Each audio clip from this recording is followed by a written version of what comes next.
You're watching a BBC News special live from Downing Street on the day the United Kingdom gets a new Prime Minister. Stay with us as Boris Johnson will become the latest occupant of number 10. Mr Johnson will take over from Theresa May, promising what's being trailed as a bold domestic agenda alongside his commitment to deliver Brexit by the end of October, and he'll name the key members of his government team. This afternoon, Theresa May will travel from Downing Street to Buckingham Palace to offer her resignation to the Queen, and then Boris Johnson will be granted his audience with Her Majesty.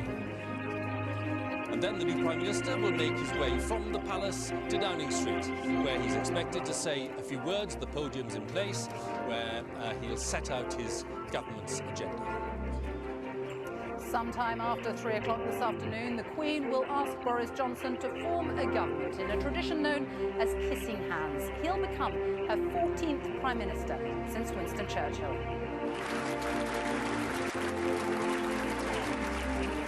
And a rather emotional farewell from Theresa May in her final appearance at Prime Minister's Questions, as she looks forward to serving once again on the backbenches. The communities, the commons that we represent, that's the bedrock of our parliamentary democracy and of our liberty. And each one of us, wherever we sit, whatever we stand for, can take pride in that. And that duty to serve my constituents will remain my greatest motivation. So stay with us for full coverage of events throughout the afternoon as Boris Johnson becomes the 55th person to become Prime Minister of the United Kingdom. And a very good afternoon from Downing Street on the day that Boris Johnson, one of the most controversial and colourful politicians of modern times, is set to enter number 10 as Prime Minister, with a promise to resolve the Brexit deadlock and other things besides. And he replaces Theresa May, who's spent 3 turbulent years in the job. And she'll have something to say on her last day in office when she leaves number 10 very shortly. She's enjoying a spot of lunch in the Downing Street garden right now.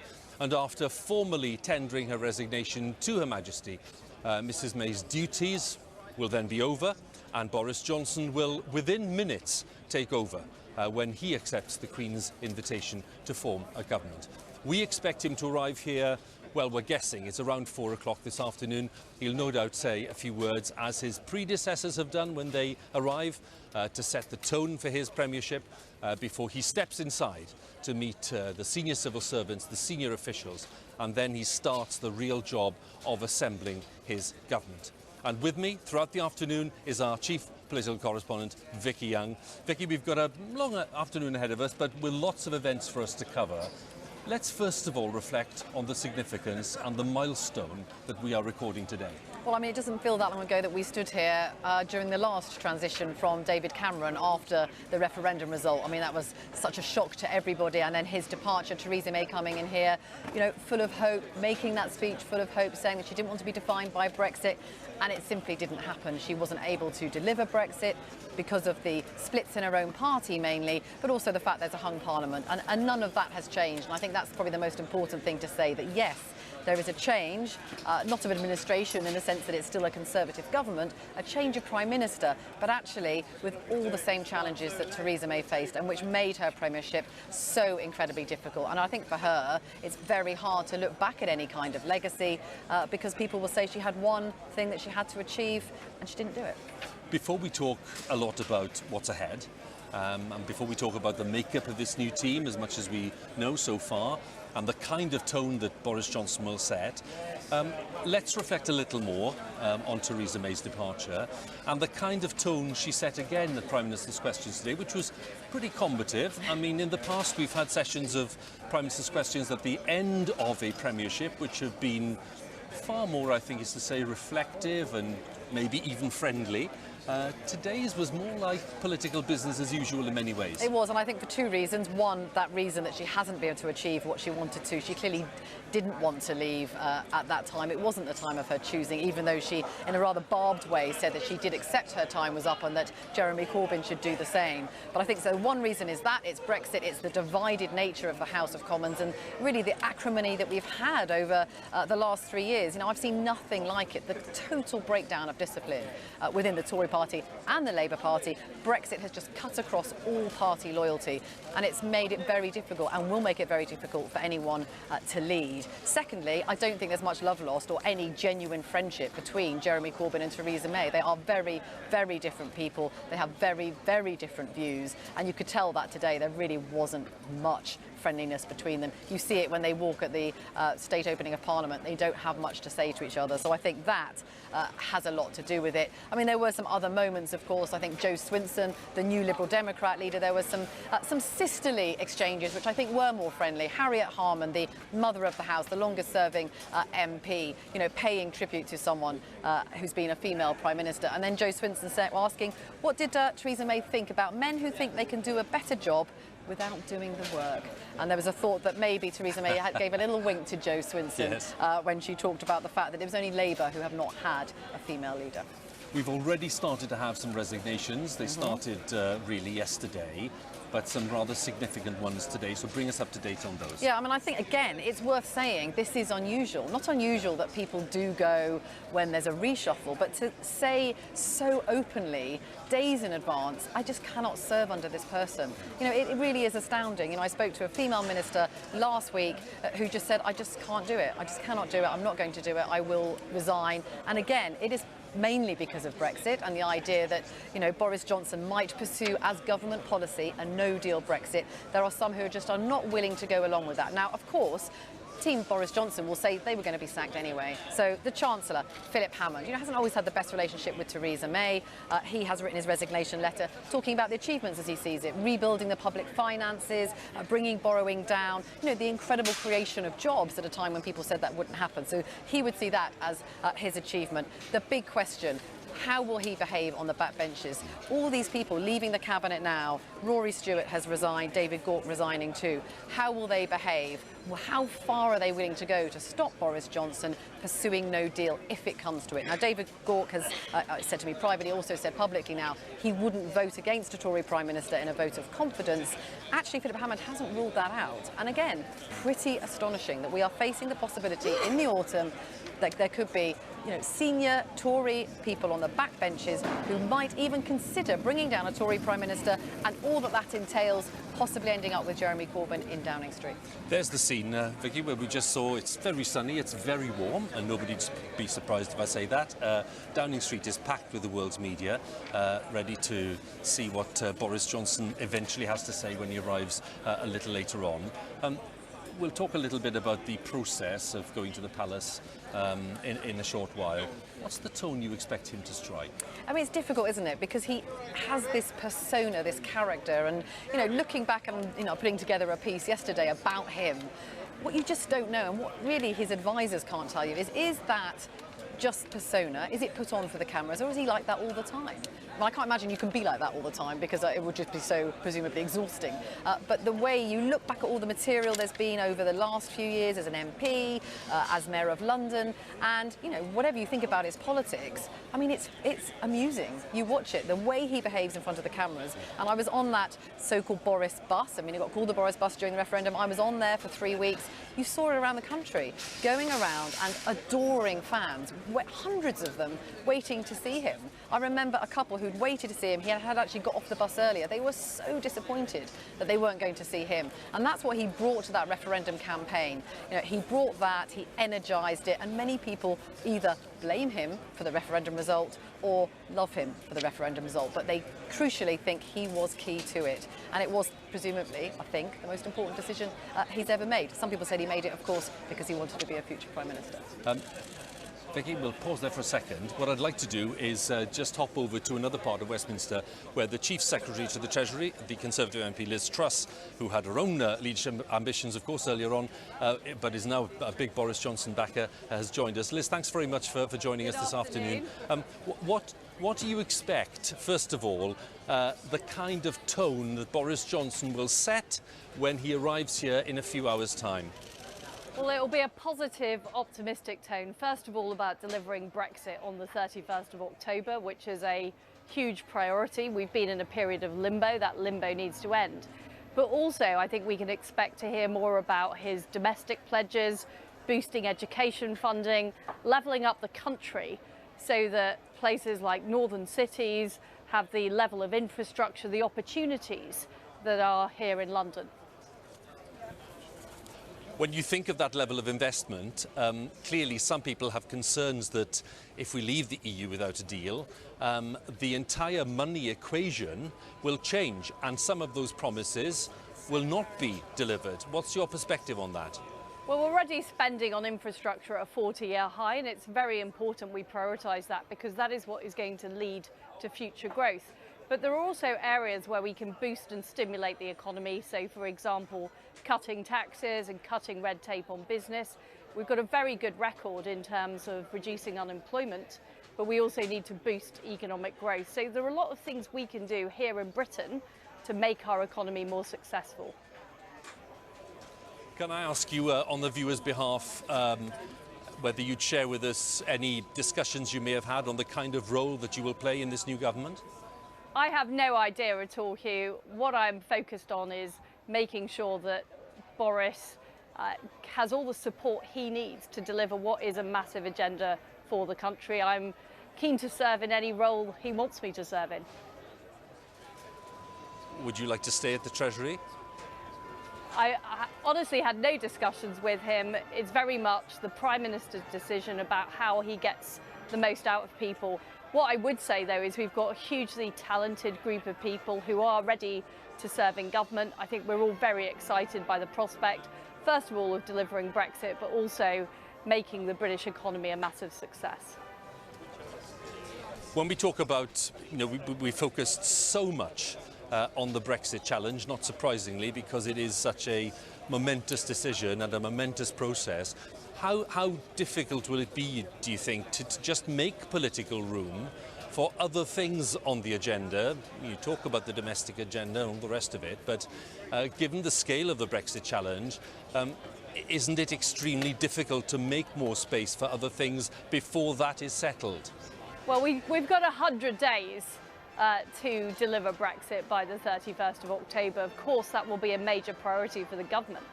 But I don't think it's enough to do Brexit. We also have to address issues like housing, like infrastructure, making sure that Britain is Brexit ready, because we have to be a competitive economy. We need to make sure that people in Britain have the opportunity to set up businesses, to export more. That goes hand in hand with delivering Brexit. So I don't think you could divide those two issues. And one thing about Boris is he is a delegator. As Mayor of London, he was very good at bringing a team of people together to deliver right across the board, and I'm sure that's what he will do as Prime Minister. What is your realistic assessment of his chances of renegotiating a deal, by the end of October, which lots of people think, however much energy he puts into it, is an incredibly challenging task? Well, we've already spent 3 years discussing the ins and outs of this with the European Union. What we've been missing is the time pressure of having a deadline. And I think with a clear deadline of the 31st of October, there is a strong opportunity to get movement from the European Union in terms of what they're prepared to offer. So I think he's got a good chance of securing a deal. I think he's got the right approach of making sure that we're prepared as a country for all eventualities, that we're not fearful of a no-deal outcome, but of course we want to get a good deal, and that is the best way of doing that. Liz, many thanks again. We may be seeing you walking into Downing Street a bit later. We shall see, but thanks very much. Thanks very much, Hugh. Liz Truss said, the Chief Secretary to the Treasury. Well, as I mentioned earlier, the Prime Minister, current Prime Minister, outgoing Prime Minister Theresa May, who's having lunch now with her husband Philip inside number 10, will be leaving Downing Street to travel that short journey along the Mall to Buckingham Palace, where she will have the formal occasion, the audience, where she will tender her resignation to Her Majesty the Queen. And my colleague Sophie is there keeping an eye on things. Over to you, Sophie. Hugh, thank you. Well, we're expecting the Queen to return to Buckingham Palace any minute now. You can see on the roof of Buckingham Palace right now some people gathered up there, the flag party ready to lower the Union flag and to raise the royal standard when she appears in, we expect, the next few minutes, just after 2 o'clock. With me now is our royal correspondent, Nicholas Witchell. Just talk us through what will happen this afternoon. It's going to be a well-choreographed but busy few hours. A well-choreographed and familiar routine. One Prime Minister coming to tender their resignation, another summoned to be invited to form a government.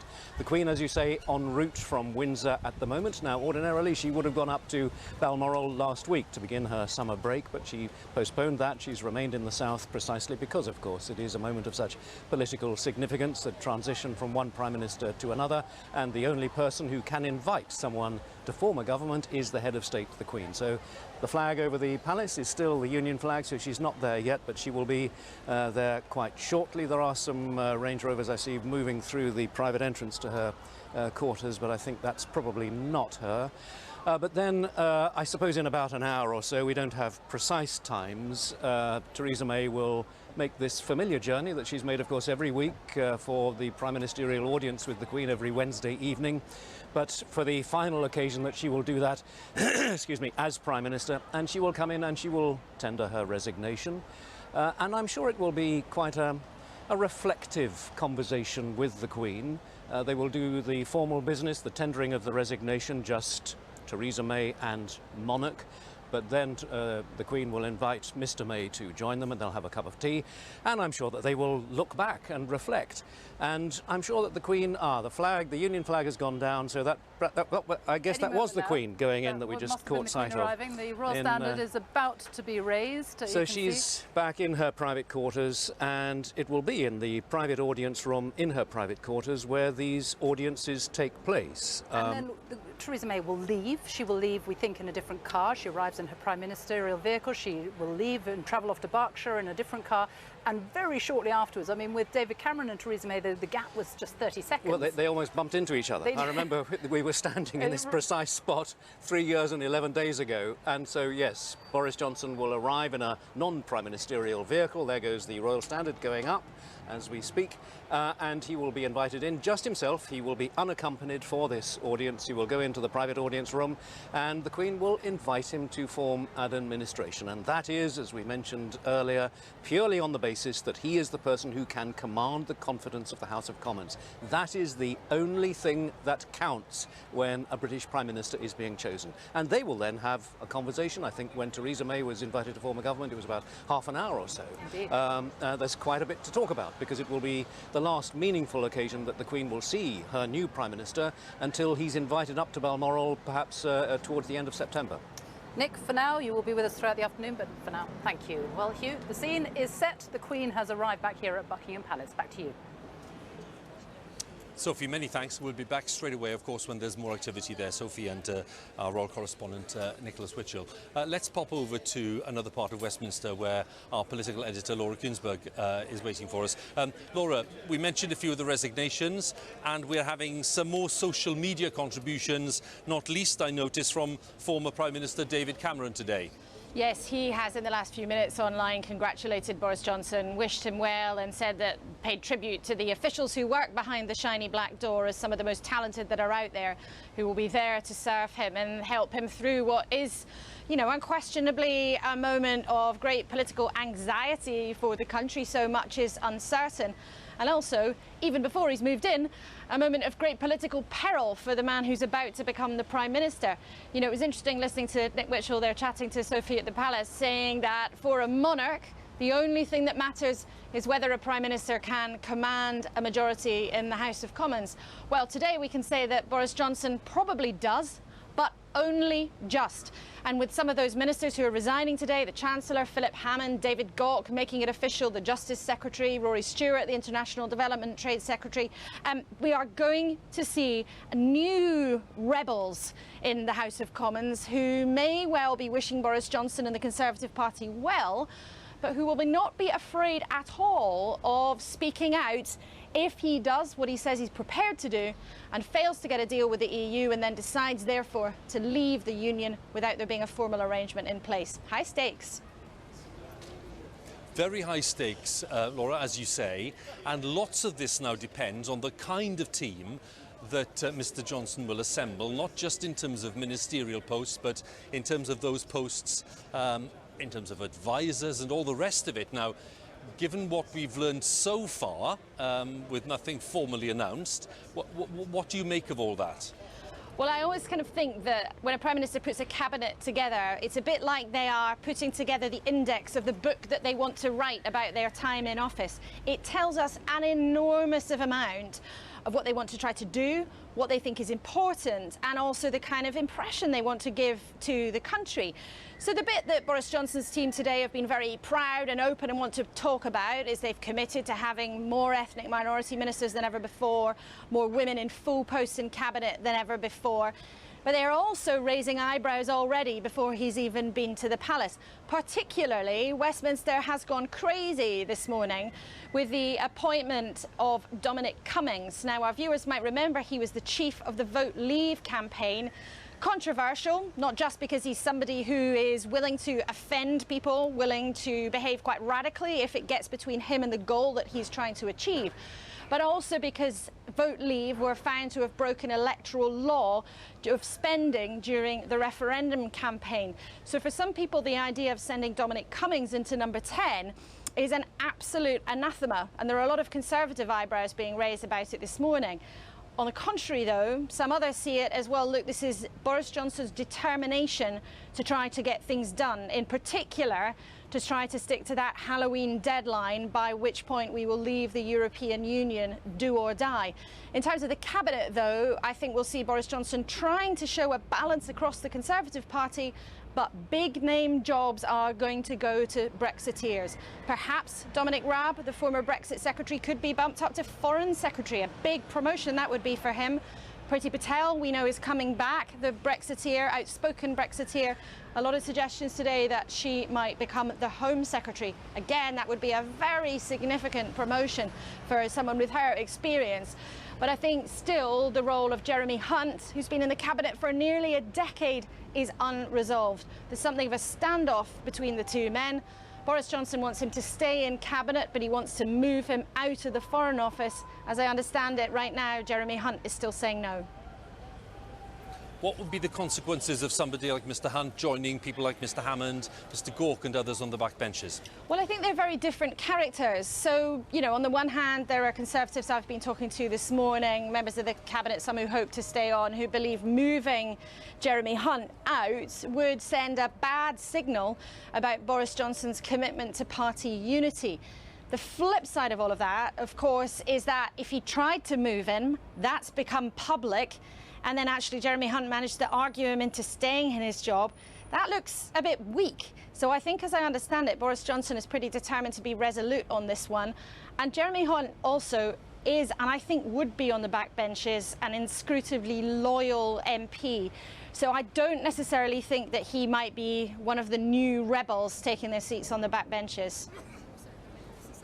Laura, we'll talk later, but thanks very much. Lots to come, of course, including the Prime Minister's departure and Boris Johnson's own arrival here in Downing Street. All of that to come, so stay with us here on BBC News. In a moment, we'll be talking to Sian Lloyd, my correspondent in Cardiff, and to Chris Page, my colleague in Belfast, because we want to get the perspective on each part of the United Kingdom on this process, because all parts of the UK clearly are very deeply affected by what happens here today. So first, let's go to Scotland and join Lorna Gordon in Glasgow for your thoughts there, Lorna, on Scottish politics and how it's affected by what happens here with Boris Johnson's arrival.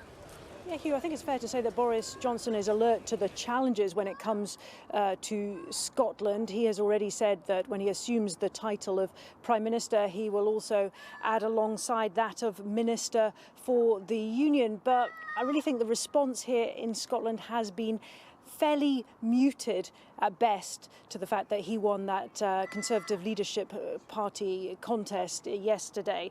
The SNP earlier today saying he has no mandate in Scotland. Scotland's First Minister Nicola Sturgeon saying she has profound concerns about a Boris Johnson premiership, and I think particularly that would be to do with his do or die leave the EU by October the 31st, even if that means a no deal Brexit. And if that happened, the pressure would really ramp up from the SNP for a second independence referendum. But, you know, it's not just the SNP. You look at the Scottish Conservatives. The two most senior Conservative politicians here in Scotland have been lukewarm in their support for Boris Johnson thus far. You look at David Mundell, the Scottish Secretary. A few months ago, he said he would find it extremely difficult to serve in a Boris Johnson cabinet because he and Mr Johnson don't agree on a whole range of issues. Now, he's changed his position a bit since then, congratulating Mr Johnson, so it will be interesting to see what happens in the cabinet reshuffle a little later on.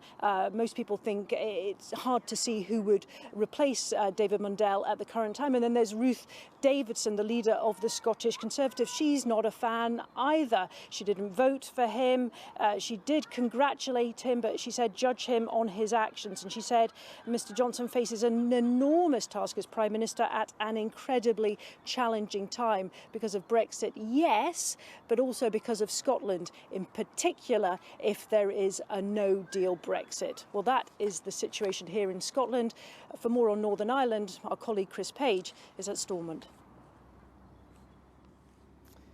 Yes, well, this part of the UK certainly will present big challenges for the new Prime Minister in a number of ways. In many ways, Northern Ireland is at the sharp end of Brexit because of that land border with the Irish Republic, which became probably the biggest sticking point in the whole Brexit process. And in particular, opposition to the border backstop was a major reason why Theresa May's deal didn't make it through Parliament. The backstop is the insurance policy, the fallback arrangement, if you like, that would kick in if there's no big free trade deal between the UK and the EU in future. And would mean there wouldn't be any new checks on that land border, but it would mean that the whole of the UK would remain in effect following European customs regulations, and that Northern Ireland would be more closely tied to the rules of the European single market than England, Scotland and Wales. So that's why many Conservatives opposed it, and also why the Democratic Unionist Party were so strongly against it. The DUP will be critical partners for Boris Johnson in the weeks ahead. It's their 10 MPs who keep the minority government in power. The confidence and supply deal that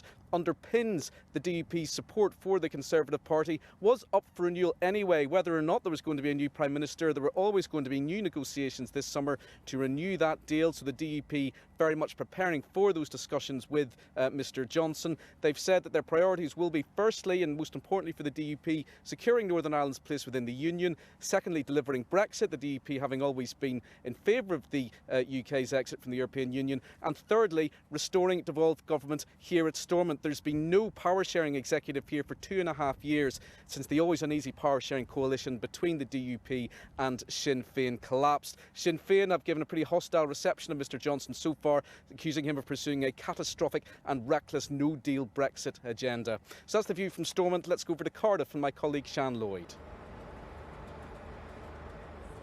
Well, there is some apprehension here in Wales about what a Boris Johnson premiership could mean here, not least because of his pledge to take the UK out of the European Union, do or die by the end of October, is very much at odds with a message that we get from the ministers here in Cardiff Bay, which is that a no-deal Brexit would be catastrophic for the Welsh economy in terms of fewer jobs, in terms of exports and also in terms of tariffs. Also, Mr Johnson's suggestion that the Conservatives should have some say over how the cash that replaces the EU structural funds that Wales receives should be spent has certainly raised the hackles of the Welsh First Minister Mark Drakeford. Now, Mark Drakeford has welcomed a pledge from Mr Johnson that he would match the money that Wales currently gets from the European Union. And we understand that there will be an exchange of letters between the two leaders tomorrow.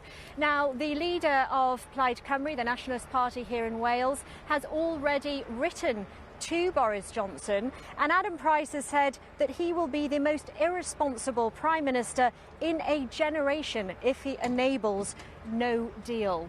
Now, there are also questions about what the union unit that Mr Johnson has proposed will actually mean here in Wales. How will it impact and influence Wales? Well, the Welsh Secretary Alan Cairns has said that it would consider the impact of day-to-day issues on the UK nation as a whole. Mr Cairns was a supporter of Boris Johnson in his leadership campaign, so we know that the new Prime Minister will be very much considering his top team. Mr Cairns has said that he is hopeful of keeping his place at the cabinet table. Sian, thank you very much. Sian Lloyd there, concluding our sequence of contributions from Glasgow and Belfast and Cardiff, and just reflecting the fact, of course, that the choice of new Prime Minister will greatly affect politics in every part of the United Kingdom. And with that in mind, I'd like to bring in Sir John Curtis, the political analyst and Professor of Politics at the University of Strathclyde.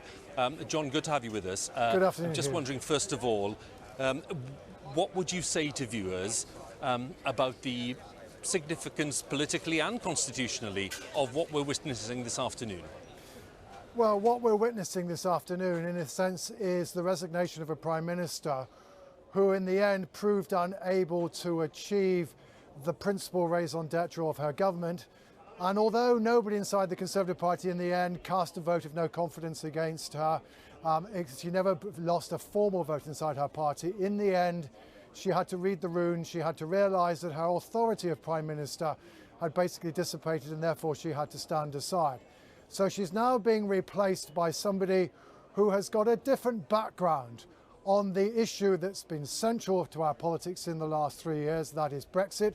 Mr Johnson, the best known spokesperson in favour of the Leave campaign, a charismatic politician, and somebody who has committed himself in the Tory leadership election to ensuring that this country is out of the European Union, come what may, by the end of October. Now, he's set himself some pretty important promises, but certainly this is a Prime Minister who has meant to be now the Prime Minister who takes this country outside the European Union, which many people would regard as the most important, or at least one of the most important policy decisions that the UK has made since 1945. What will you be looking for, John, when you see the makeup of this new cabinet and the kind of tone that Boris Johnson himself will set when he steps up to this podium here in Downing Street in maybe a couple of hours' time, maybe less than that? But what are you looking for? Well, I think there were two messages from Mr Johnson's acceptance speech yesterday, and indeed more broadly in the campaign in favour of. And one, as we've said, is about Brexit, and that he's determined to leave the European Union. He's willing to contemplate no deal. I expect that tone to be reflected, as Laura Kuenssberg was saying not so long ago, in the appointment to the most senior posts in government of those who are very clearly regarded as Brexiteers, like Priti Patel, like Dominic Raab.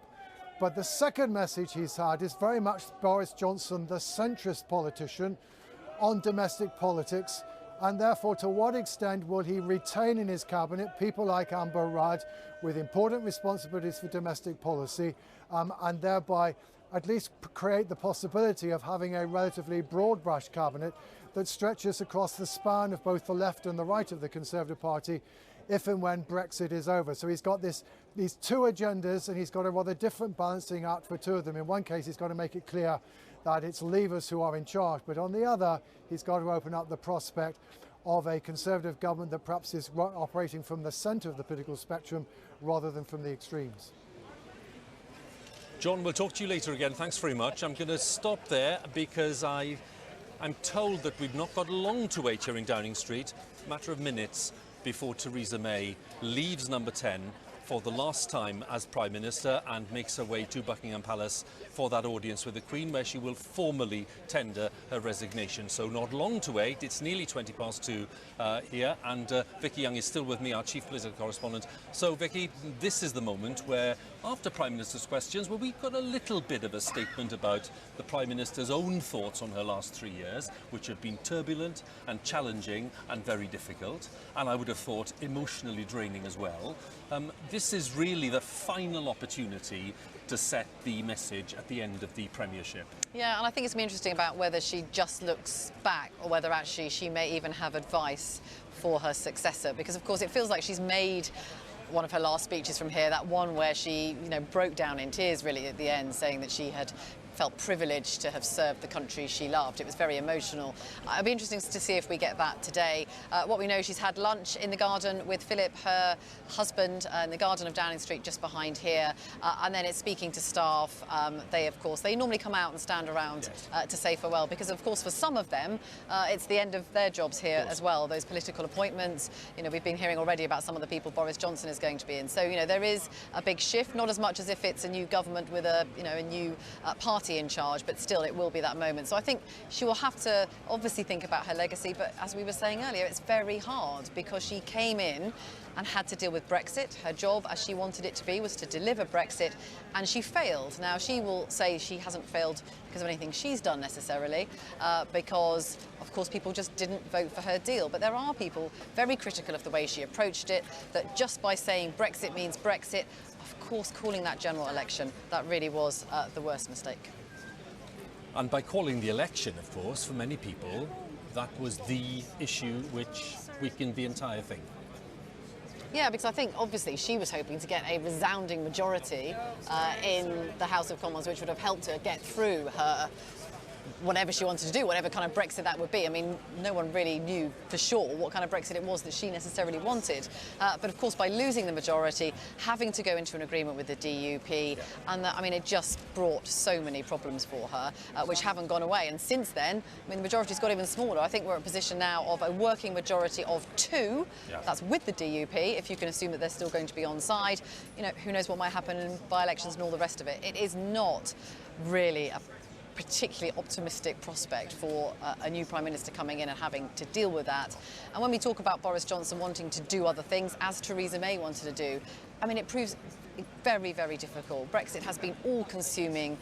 In Whitehall, civil servants working on it, and if the plan is for Boris Johnson to come in and really ramp up the preparations for no deal, that will cost money. It will be even more time and effort for civil servants to do all of that.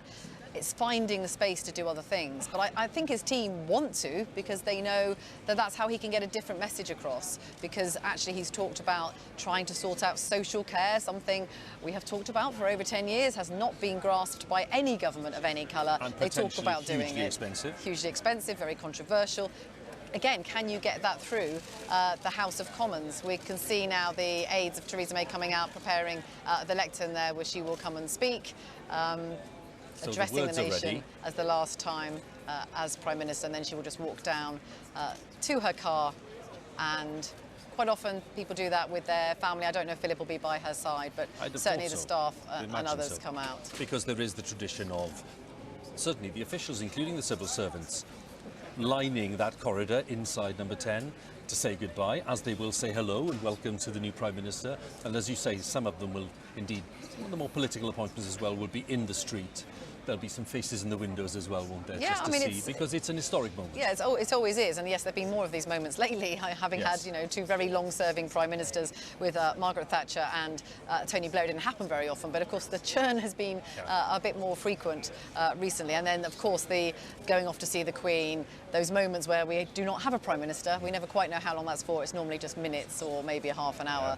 And then it's very swift. The next person comes in, and then they start, their agenda starts either, sacking people, actually, it will mean. That's a moment for Boris Johnson as well. We think he will go to the House of Commons to do that, where he has to tell those who haven't already resigned that he no longer wants them before he does get his new team in place.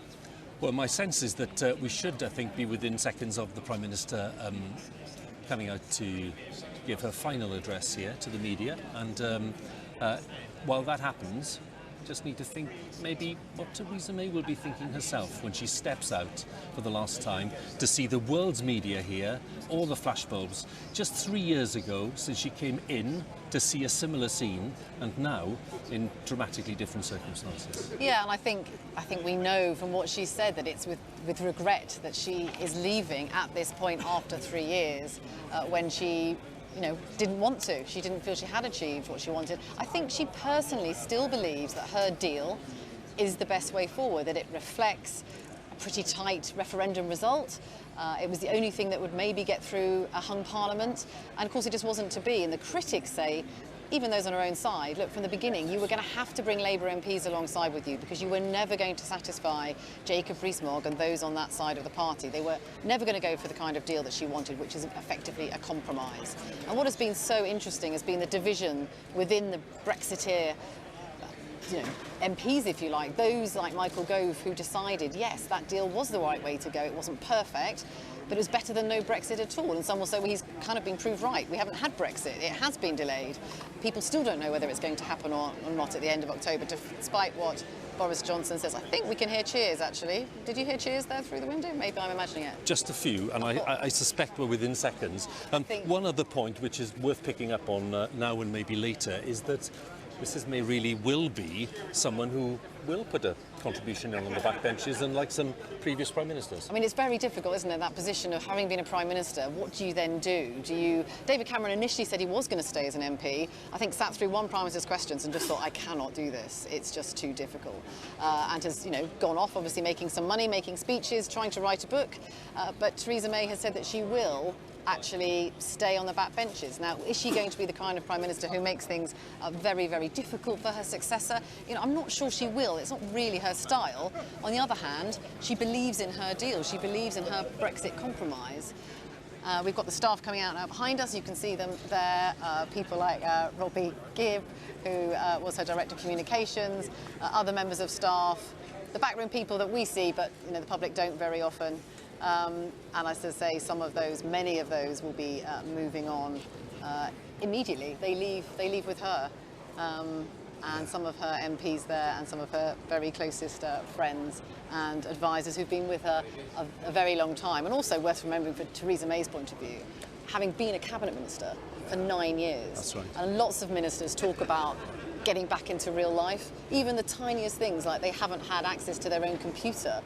People do things for them. They open doors for them. They drive them around everywhere. They get their food. You don't have to do anything for yourself. And lots of Prime Ministers particularly have talked about that, going back into the real world. The door is opening. The Prime Minister leaves number 10 with her husband Philip for the last time. I'm about to go to Buckingham Palace to tender my resignation to Her Majesty the Queen and to advise her to ask Boris Johnson to form a new administration. I repeat my warm congratulations to Boris on winning the Conservative leadership election.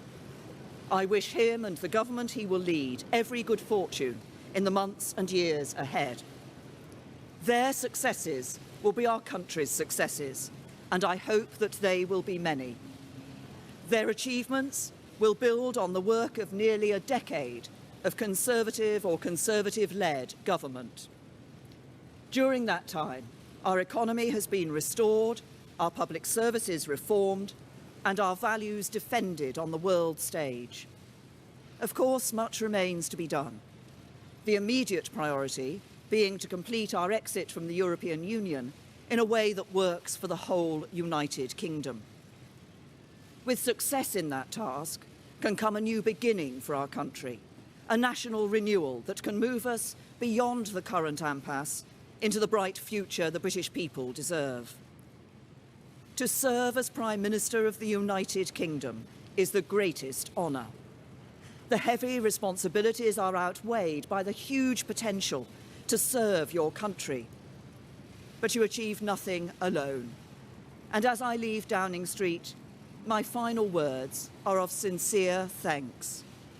To my colleagues in government and parliament, to everyone in the building behind me and across the civil service, to the men and women of our armed forces and security services, and to the public servants in our schools, our NHS, our police and the other emergency services.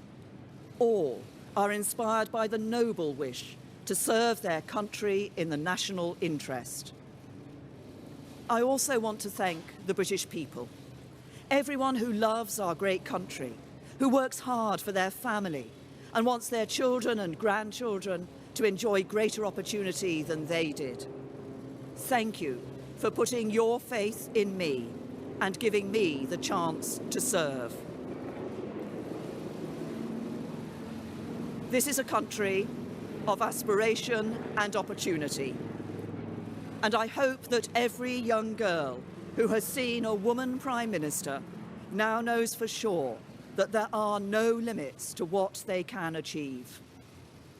Finally, and most of all, I want to thank my husband, Philip, who's been my greatest supporter and my closest companion.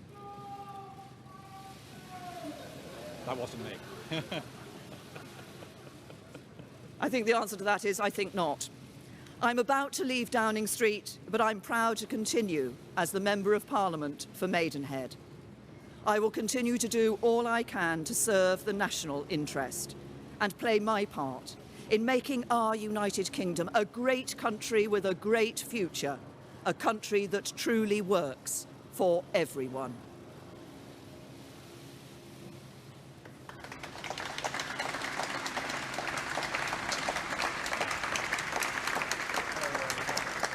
Prime Minister Theresa May with her husband Philip, after 3 very turbulent years in Downing Street, laying out what she thinks are the main achievements of her time, acknowledging the challenges, but also giving her commitment to cooperating and supporting, really, the new administration, which will be led by Boris Johnson. A very constructive statement by the Prime Minister to end her 3 years. It must be a very difficult moment, but she and Philip are now making their way down the pavement, along to the official car that's waiting to take the Prime Minister to Buckingham Palace, where Her Majesty the Queen is now in residence and is waiting to grant the audience to the outgoing Prime Minister. And Vicki, what did you make of that statement?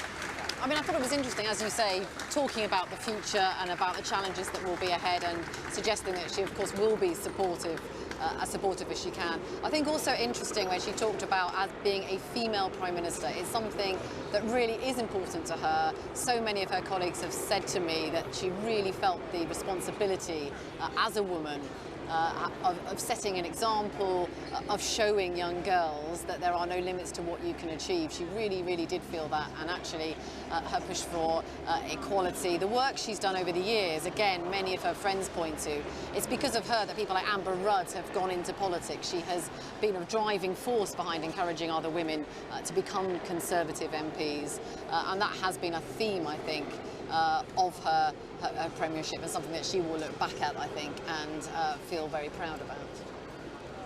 You do wonder when they make that journey now along Whitehall and along the Mall, what the conversation in the car will be.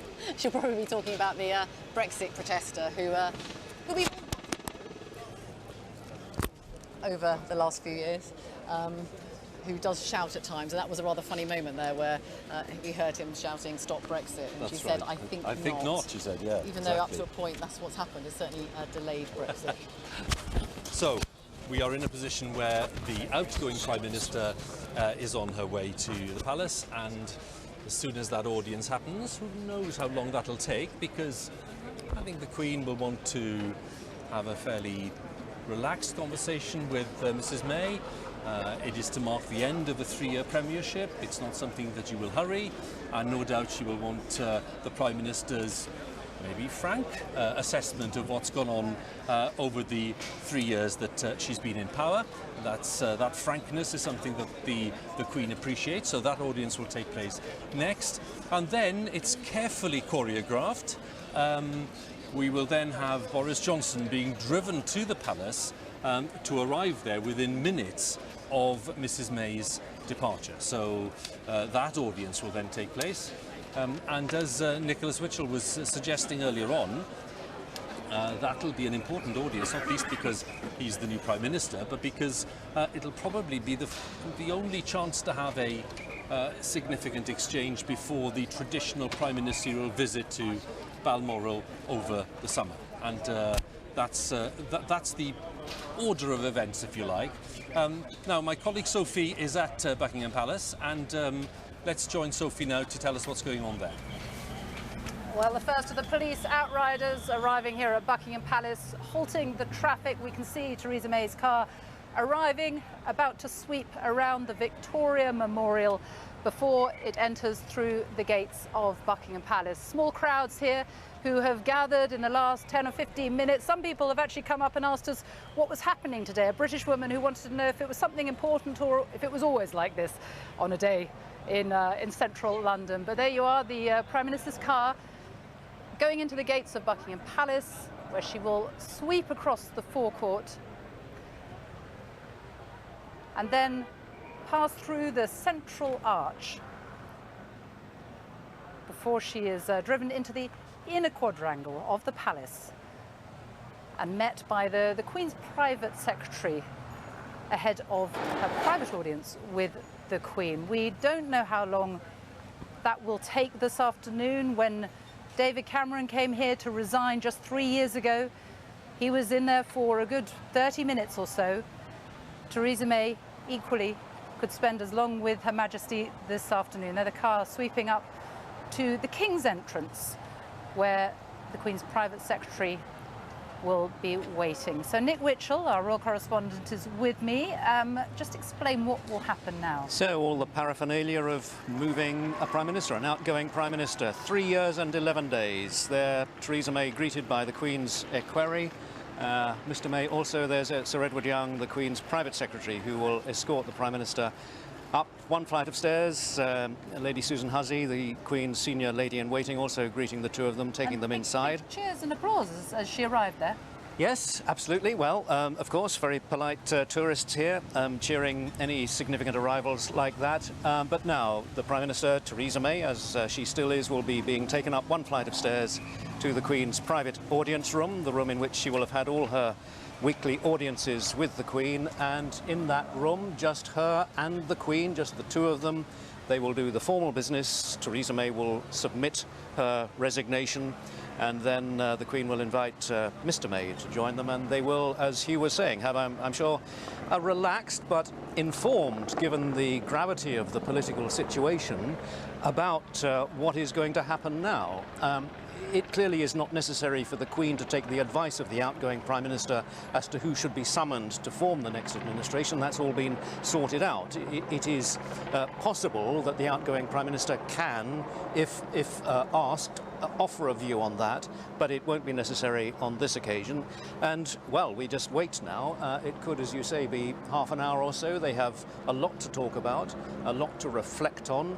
The Queen will be curious to hear her outgoing Prime Minister's perspective on what is the likely and best course of action now in relation to Brexit, and, of course, the many other issues in which the Queen takes a close interest. A constitutional monarch, never expressing a view in public, but keenly interested in private. And just in terms of timetable, that will happen. Theresa May will leave. She will come back out through the gates of Buckingham Palace, probably not in a prime ministerial car. She will have changed vehicles. And within a minute, I mean, certainly it was like that with David Cameron, she will... Boris Johnson will sweep through the gates here of the palace, because until that happens, the UK effectively has no Prime Minister. For a few moments, yeah, it was very brief. I mean, as we were saying earlier, they almost bumped into each other. I think Theresa May's convoy had to slow down so that to give time for David Cameron's convoy to leave 3 years and 11 days ago. But the choreography is well practiced. We don't know precisely where Boris Johnson is coming from, but he will arrive in a non-prime ministerial vehicle of some description, though he seems to have access to some fairly formal limousines, and he already has special branch protection and that sort of thing. But he will go in and he will go up. Same procedure will be followed into the audience room, where the Queen will invite him to form the next government, to be her 14th Prime Minister.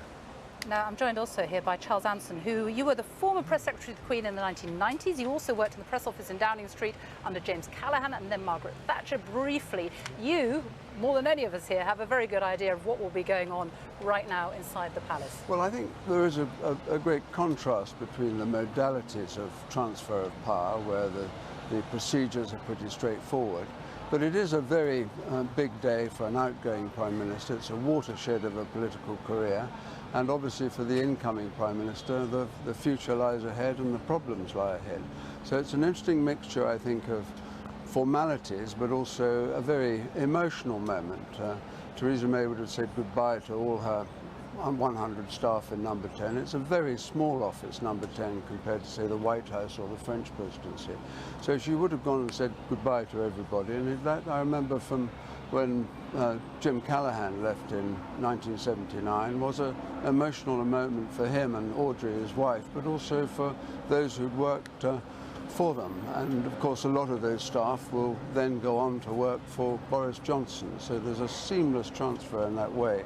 But behind it, quite a lot of emotion. And I think in terms of today, I think Theresa May coming to see the Queen at the end, or not the end of, but at a watershed moment of her career, the Queen will be a steadying influence. And obviously she's had formal audiences every week, would have had an audience last week on some of the more substantive problems of the day. So I would expect today's audience would be rather less formal, reassuring, very personal. Philip May will join for the farewells, and you know, a weekly meeting. They get to know each other very well during even a short Prime Minister. And I think about this audience is we will never know what is said. It is entirely between them. Exactly. I think in 67 years of the Queen's reign, meeting Prime Ministers literally every week, there's never been, you know, any kind of leak on either side, either from the monarch side, and certainly not, but equally from her Prime Minister. So it's a private moment, and the competition and viciousness sometimes of politics. I think the audience with the head of state, with the sovereign, is a very confidential and perhaps at times relaxing moment, because every Prime Minister knows that they can say exactly what they want and be totally frank with the Queen without that ever being passed on to anyone else. Charles, for now, stay with us, but thank you. Back to Hugh. Sophie, many thanks, and thanks again to Nick and to Charles there. What I'd like to do now is to go live to New York, where the leader of the Brexit Party, Nigel Farage, is waiting to talk to us. Nigel, still basking in the praise of President Trump, I'm assuming, who was suggesting that the best outcome from his point of view would be for you and the new Prime Minister to be working closely together. Now, what is your reading of that? Well, Trump's a numbers man, isn't he? I mean, he looks at things like the Peterborough by-election, where the Brexit Party and the Conservatives together got over 50% of the vote, and Labour won the seat with 31% of the vote. So Trump, the businessman, says, hey, there are two parties here. There's a committed pro-Brexit new leader of the Conservative Party. If they work together, they win. If only life was so simple. Well, indeed. So are you telling viewers that you think the prospects of that are pretty remote? Well, I think the Conservative Party upper echelons have always absolutely loathed me. Still, a majority of them do not want a clean break Brexit. They want to try and revisit this dreadful deal that Mrs May negotiated with Brussels. The only circumstances in which we could talk at all about this is if Boris Johnson was committed to us just leaving on WTO terms on the 31st of October. I take the view that no deal is the best deal available right now, but I just don't see him moving to that position. I hope, though, he surprises me. Well, he has been clear, hasn't he? And he says, you know, do or die, it'll happen in some form on the 31st of October. Well, if he really means it, and let's hope he does, if he really means it, I don't believe that's achievable. He's got virtually no majority whatsoever. There's no sign the European Union are really going to budge. So I would have thought the only way then would be an early general election. If he's got the courage to do it, then we still could get a proper Brexit on the 31st of October. Behind the scenes, Nigel, have there been any, conversations? What can you tell viewers about the kind of contacts, if there are any, between you and your people and some of the people in this new incoming administration? How would you describe that? Yeah, not formally with Boris Johnson's team, but there are lots of MPs sitting in Parliament, quite openly chatting and speculating and saying, well, look, if Boris does decide to go for no deal, we simply have to get together. Nothing formally with Boris Johnson's team. He thus far has said that he would not do a deal of any kind with us, and I understand that because, if he was to contemplate it, it would lead to resignations from the Conservative Party. From our perspective, we would absolutely have to believe in what he said, and here's the hard part. Theresa May told us 108 times we were leaving on March the 29th. We didn't. Boris Johnson tells us, do or die, we're leaving on the 31st of October, but I'm not holding my breath on that. When you look at certain individuals, and for example, Dominic Cummings, who obviously was a very, very key figure in the Leave campaign, now assuming a very important role behind the scenes in Downing Street, is that the kind of person who encourages you or not? Well, I think thus far these are good appointments because he's putting in place people who believe in Leave. Quite where Dominic Cummings stands on another referendum, we'll have to see, but at least he was part of the Leave camp. But the key here is, who is the Brexit Secretary going to be? Who is the Chancellor going to be? Who is the Northern Ireland Secretary going to be? These are the big appointments, and we'll find out whether Boris is trying to balance his own party between Leavers or Remainers, or whether he puts in place a team dedicated to getting this over the line. And all of that, I guess we're going to know in the next 48 hours. We certainly will, and we may know some of those top names today, and you've mentioned some of the great offices there. So, for example, if someone like Dominic Raab became Foreign Secretary, do you think that would be a constructive move or not? Yes, I do. I heard Jeremy Hunt talking just 2 days ago about shipping in the Gulf and the need to build a European protection force, a European navy. I'd much rather see someone like Dominic Raab, who believes in Brexit and doesn't want us being part of a European army. Nigel Farage, good to talk to you again. Thank you very much for joining us from New York. Nigel Farage, the leader of the Brexit Party, and our thanks to him. Let's go to Brussels then and talk to Damien Grammaticus, our Europe correspondent. For the view there, Damien, really, given that even Mr Farage is saying that he doesn't see any chance of negotiating a new deal by the end of October, I'm assuming that is kind of the view where you are too? Well, sort of, but not exactly. I mean, what the EU is saying is that they are standing ready to work constructively with Mr Johnson and that they want a negotiated exit, a Brexit deal. Now, Michel Barnier was talking a little bit earlier today and he was saying the choice is Mr Johnson's. Does he now come forward and say he's looking for a negotiated exit, the EU's favoured option, or is he looking for a no-deal exit? Nigel Farage talks about it as a WTO exit, but it would be an exit with nothing in place, and the EU has been making clear today that that would be, in the words of the Parliament here, the Brexit coordinator in the Parliament, Guy Verhofstadt, a catastrophic severance, he said, which would have profound economic consequences, and he was making the point that the EU will not and is not contemplating having any sort of mini deals, side deals in place to mitigate the impact of a no deal if that's what the UK goes for. So the EU saying very much there is a withdrawal agreement that addresses all of the issues that need to be sorted out for an exit. What they are prepared to talk about is the future relationship. So sort of offering that, but saying the ball is in Boris Johnson's court and waiting to see what he comes forward and says. What could be the area, Damien, for manoeuvre here as we look at these images of Buckingham Palace where the audience with Theresa May is still going on? What, in your view, given what Boris Johnson has already said, and not much detail it has to be said about the possibilities of moving in some of these areas, where do you think the biggest promise is of an area of compromise? I think it's very, very difficult to see at the minute, Hugh, but there is a couple of possibilities. The one that is openly on the table is the discussions and about the future relationship, the document that goes alongside the exit treaty, the withdrawal agreement that's already there, and that's the discussion, that's the document about a future relationship between the UK and the EU. Now, the EU has all along said that's open for renegotiation. They've said again today, particularly if the UK wants a more ambitious, a closer relationship that would help solve a lot of the problems that exist at the minute. That's the easy thing to do.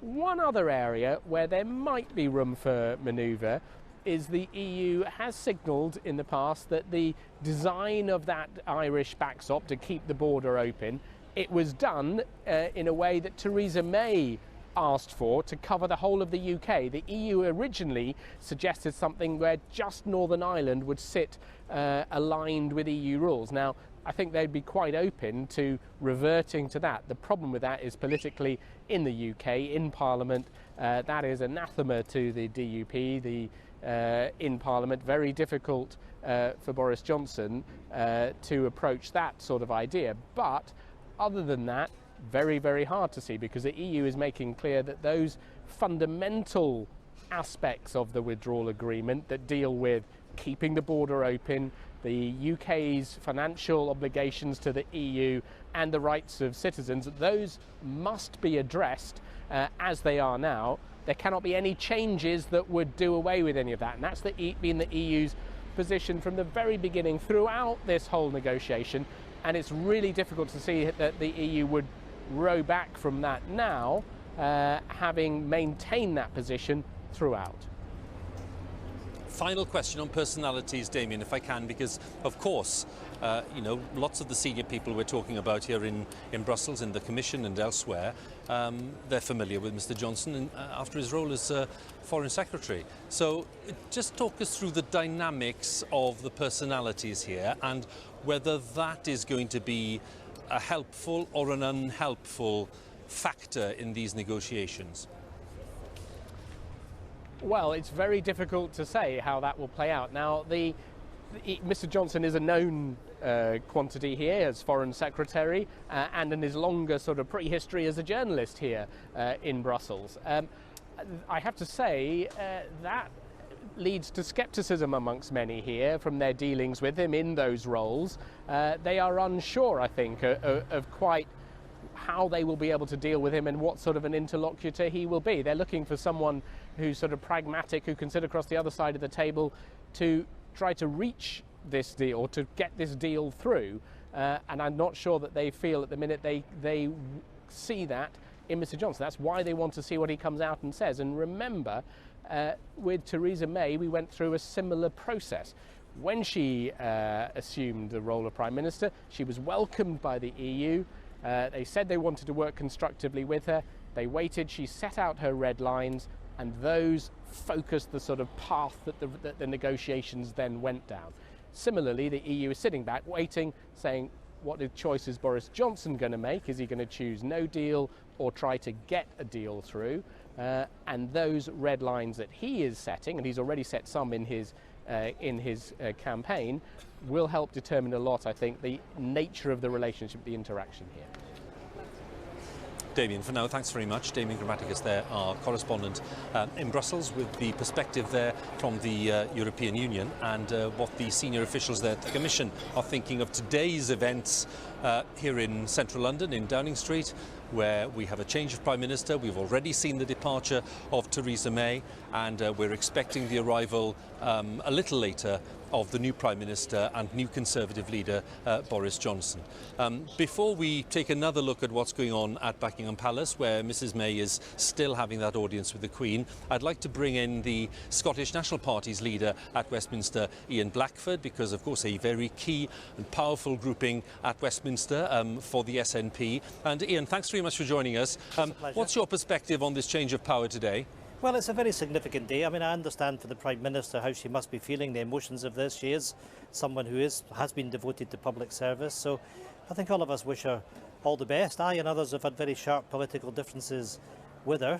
She is coming at a difficult time. She hasn't been able to deliver Brexit. Frankly, I think she's never really come to terms with the fact that it's been a minority government, and she hasn't been able to work across Parliament.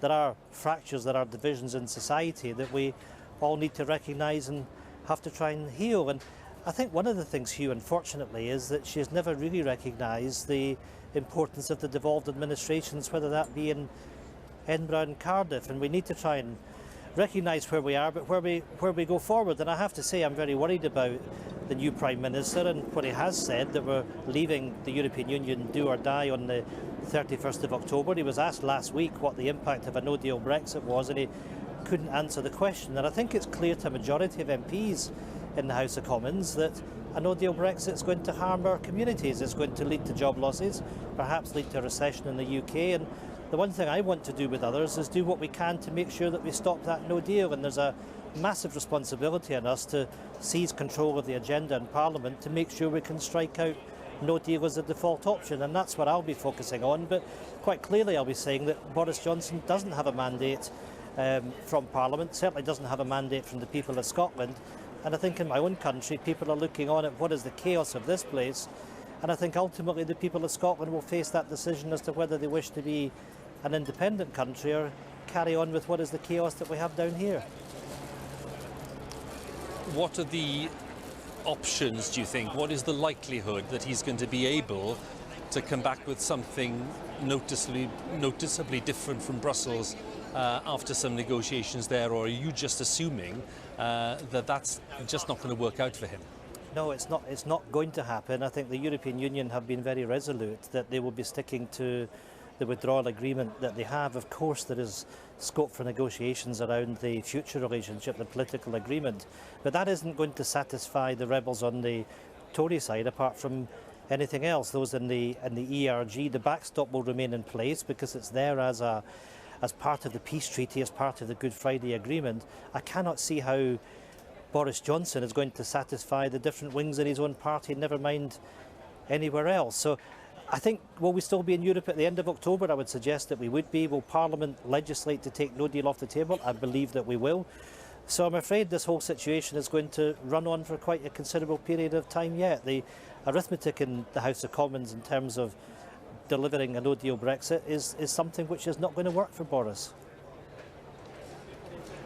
When you look at the way that the forces are lined up in Parliament, and you just mentioned the challenging arithmetic there, what significance would you say, and what would you say to viewers about the fact that you have a former Chancellor now in Philip Hammond, former ministers such as David Gauke and Rory Stewart and others who clearly have a very strong view on some of the potential outcomes? Would you suspect that they would be ready to cooperate with you in that eventuality? I would simply say to parliamentarians right across the House that we have to work together in all our national interests because of that impact that I see, and to be fair, that people like David Gauke and Philip Hammond see as well. You know, something really quite crucial happened last week when we had the vote on stopping Boris Johnson taking us out of the European Union by closing down Parliament. Parliament voted to stop him doing that, a majority of 41. A number of Conservative MPs voted with us and a number abstained, and some of those, of course, were in government, couldn't have voted with us last week, but they will in the future. That majority is there, and I think we have got that responsibility. I think the voters would expect us to work together, and I'll certainly play my part as the leader of the SNP in that process, because I don't think any of us would benefit from that no-deal Brexit. I think it would inflict enormous harm on the economy of the United Kingdom. It would result in significant job losses. And let's not forget that the UK government itself has warned of the consequences for food supply, for medicines, and good grief, even for the supply of water, really the fundamentals of life. And as politicians, I think we've got a responsibility to stop that. Above all else, we may have differences in terms of what we would like to see happen, in terms of those that want Brexit to be to put through, and those of us that wish that we remain in the European Union. But there's that broader alliance that no deal would be, I think, an act of the most supreme stupidity, and one that would leave the economy significantly weaker. They've had the IMF, we've had the Office of Budget Responsibility, as well as the government itself spelling that out. We must stop that. Ian, good to talk to you again. Thank you very much for joining us. Thank you. Ian Blackford there, the leader of the Scottish National Party at Westminster. So the audience between Mrs May and the Queen is, I think, still taking place. Let's join Sophie once again at Buckingham Palace. Yes, Theresa May has been inside Buckingham Palace, her private audience with the Queen, for more than 15 minutes now. We don't know how long it will take. Last time round, when David Cameron came to take leave to tender his resignation, he was there for a good 30 minutes or so. Nick Witchell, we will know when it's over, either by the movement of cars as she leaves or an official statement from the Generally, palace. it's the footman, isn't it, opening the doors, getting ready for them to come out. I think it's about 23 minutes and counting. She went in at about 2:34 on my watch. So we must assume that the formal business, the resignation, has happened. So the United Kingdom at this point does not have a Prime Minister, and they will be having the human conversation. And I'm sure after such a period of intense and conflicting emotions, there'll be relief and regret, and I would imagine it's quite a, as Charles was saying, quite a therapeutic moment to be able to talk to the Queen about that and call on her experience of previous such occasions. So I'm sure that it is a useful full stop for anybody giving up the office of Prime Minister to go in and have this conversation. And Caroline Aston, royal historian, is with us as well. Boris Johnson, we will see him here shortly. We don't know where he is coming from. When Theresa May came here 3 years ago, she left from the Houses of Parliament. We will see Boris Johnson arrive from somewhere shortly. Yes. He will be the 14th Prime Minister for the Yes. Queen under her reign, which is an extraordinary achievement. Well, it tells you something, doesn't it? Because there's one constant in politics, and that is the Queen. She's a great repository of experience. She's, you know, lived through times, difficult times, good times, happy times, and very sad times for her personally, with a series of prime ministers. But I'm always more interested in the personal side of it. Audience comes from the Latin root to hear, to listen, and that's what an audience is all about. And if you think about it, it's an intimate setting in which intimacy can never be allowed to develop because of political neutrality. And I wonder what Boris will see this afternoon and what the Queen will see when she looks at him. He will see what we see, an elderly lady still flying the flag for Britain with her halo of silver hair, doubtlessly something silky and floral with some magnificent pearls at her throat, and she will see who she's doubtless been reading about in great detail, the good, the bad, the ugly, and the frankly at times unbelievable things. But she will also have met him on a number of occasions. As Foreign in his role as Secretary, Foreign yes, of Secretary, course. London Mayor, when he Yes. was at the London Olympics, for Of example. course. So she will know him already. She will know him, but I'm sure she will, like the rest of us, been reading the ongoing soap opera that is Boris Johnson, and of course all the stuff about his First Lady, our first love actually, Prime Minister. And Charles Addison, no doubt, the Queen will take her moment to, I suppose, find out what Boris Johnson has in mind, what plan he has. Yes, I think the fundamental question in appointing a Prime Minister is, does he or she command the confidence of the House of Commons?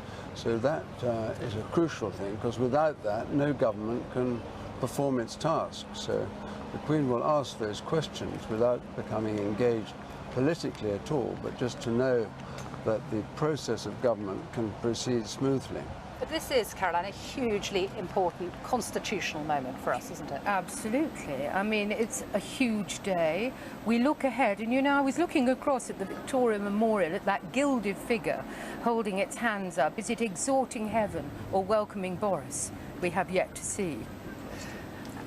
Nick Witchell, the Queen, politically neutral, always. I mean, that is, she never Yes, of utters course. any opinion on anything. But we shouldn't forget she is a massively well-informed head of state, keeps a close interest in politics, keeps her views, of course, to herself as a constitutional monarch, but also interested in the day-to-day, if you like, gossip of politics of Westminster. She's well-informed at every level of that, receives a daily report when Parliament is sitting, will receive reports from her private secretaries and so on. So she will know a lot about Boris Johnson, probably more than Boris Johnson would be comfortable with. And I think it's really interesting. As you were saying, well, what will he make of her, but perhaps more interestingly, what will she make of him? Because I'm sure that they will have a serious conversation, and this will not be a moment when you are one-on-one with the head of state who's been there since 1952, when you are the 14th holder of the office of Prime Minister.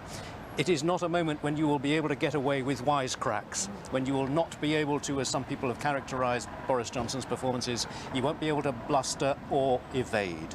Now, I'm sure that the Queen will have some if not sharp questions, some pointed questions. Well, what are you going to do? How are we going to manage our way out of this situation that we have found our way into?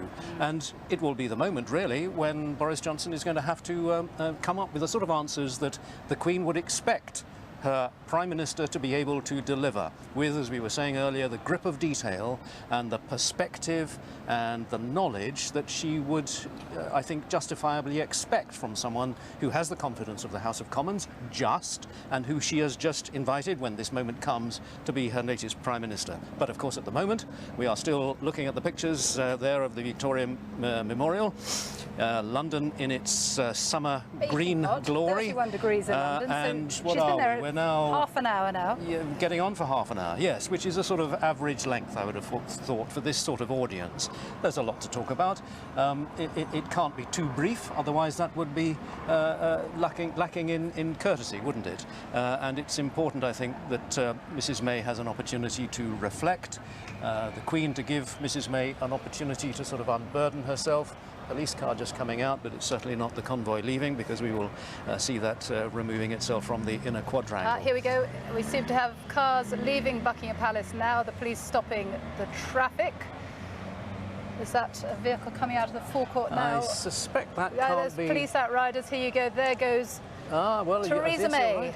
Her resignation complete. Cheers from the crowd as she passes out of the gates of Buckingham Palace, going up towards Hyde Park Corner. 3:03, so 3:03, almost so exactly half an hour, yeah. No longer Prime Minister of the United Kingdom. So we can expect very shortly to see Boris Johnson arrive. A helicopter searching out the route that he may take. It was less than a minute, I think 30 seconds last time round when Theresa May swept up. She came up Birdcage Walk as the incumbent Prime Minister, and then went back down the Mall towards Downing Street. We can see cars now arriving, approaching. Indeed, I think that is Birdcage Walk. And that must be, here we go. No, that's the outgoing Prime Minister. That is Theresa May, I apologise. She's Wellington Arch. So Wellington Arch, heading up to May Hyde Park Corner. Going off presumably to Berkshire, to home, or She's wherever heading it is. to Sonning, yep. To Maidenhead. Here we are, Buckingham Palace. Here we are. Here is the statement. The Right Honourable Theresa May MP had an audience of the Queen this afternoon and tendered her resignation as Prime Minister and First Lord of the Treasury, which Her Majesty was graciously pleased to accept. So now we have a vacuum, because right now the United Kingdom has no Prime Minister. Strange that we didn't see the usual pictures of her emerging through the King's door, which is normally the first indication we have that the audience is over. Perhaps the heat has got the better of the camera in there. Hopefully that won't be the case when we see Mr Johnson arriving and going in, making the same entrance that Theresa May made over half an hour ago. But there she is on her way up. That looks like going up Park Lane, I think, is it? Absolutely. She'll be heading out on the M4 towards Berkshire, and now we await Boris Johnson, and he will go through a similar event, as it were, an audience, a private audience with the Queen, which involves kissing hands. Explain that, Charles. Well, it's an ancient term, and of course in the old days, hundreds of years ago, that was what happened at court, kissed hands. Now it's just a term of art, and it's actually a handshake. But it is the moment of where the appointment is confirmed. Kissing of hands confirms the appointment of the Prime Minister. Though legend has it that Tony Blair did try to kiss hands. In his biography, he says there was a sort of brief brushing of the lips. But there is kissing of hands, of course, at the meeting of the Privy Council, which will take place tomorrow. Yeah.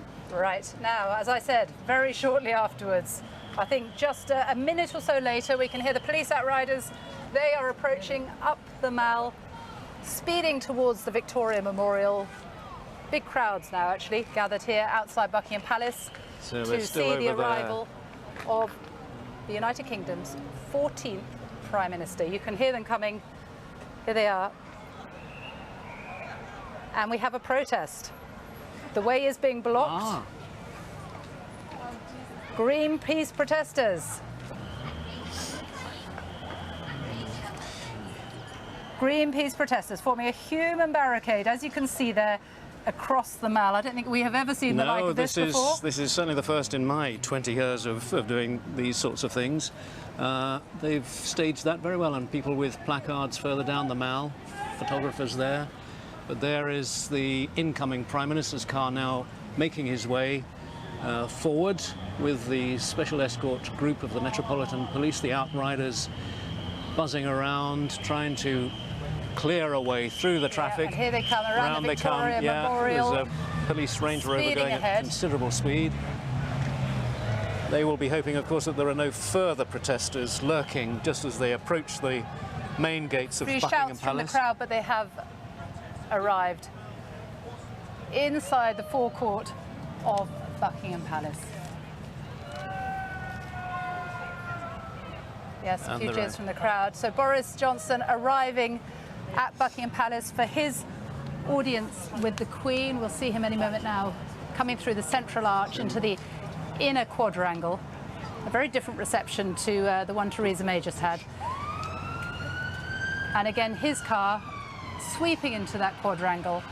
He too will be met by the Queen's private secretary and then be taken the short walk from the Queen's entrance up one flight of stairs to the Queen's audience room. There he is. The first we have seen of Boris Johnson today. Shaking hands. And he'll be led inside the palace, waving to some of the crowds, the tourists who can see, or the crowds gathered outside the palace who can see him from there. And in he goes. So we're unlikely to see Boris Johnson now until he is the next Prime Minister. We will see a photograph, won't we? Yes, quite well, we would expect as we did last yeah. time with Theresa May. 8 minutes past 3, in he goes. A slightly more eventful arrival than we're accustomed to, but he is safely inside, and in a few moments he will be being asked to become the next Prime Minister.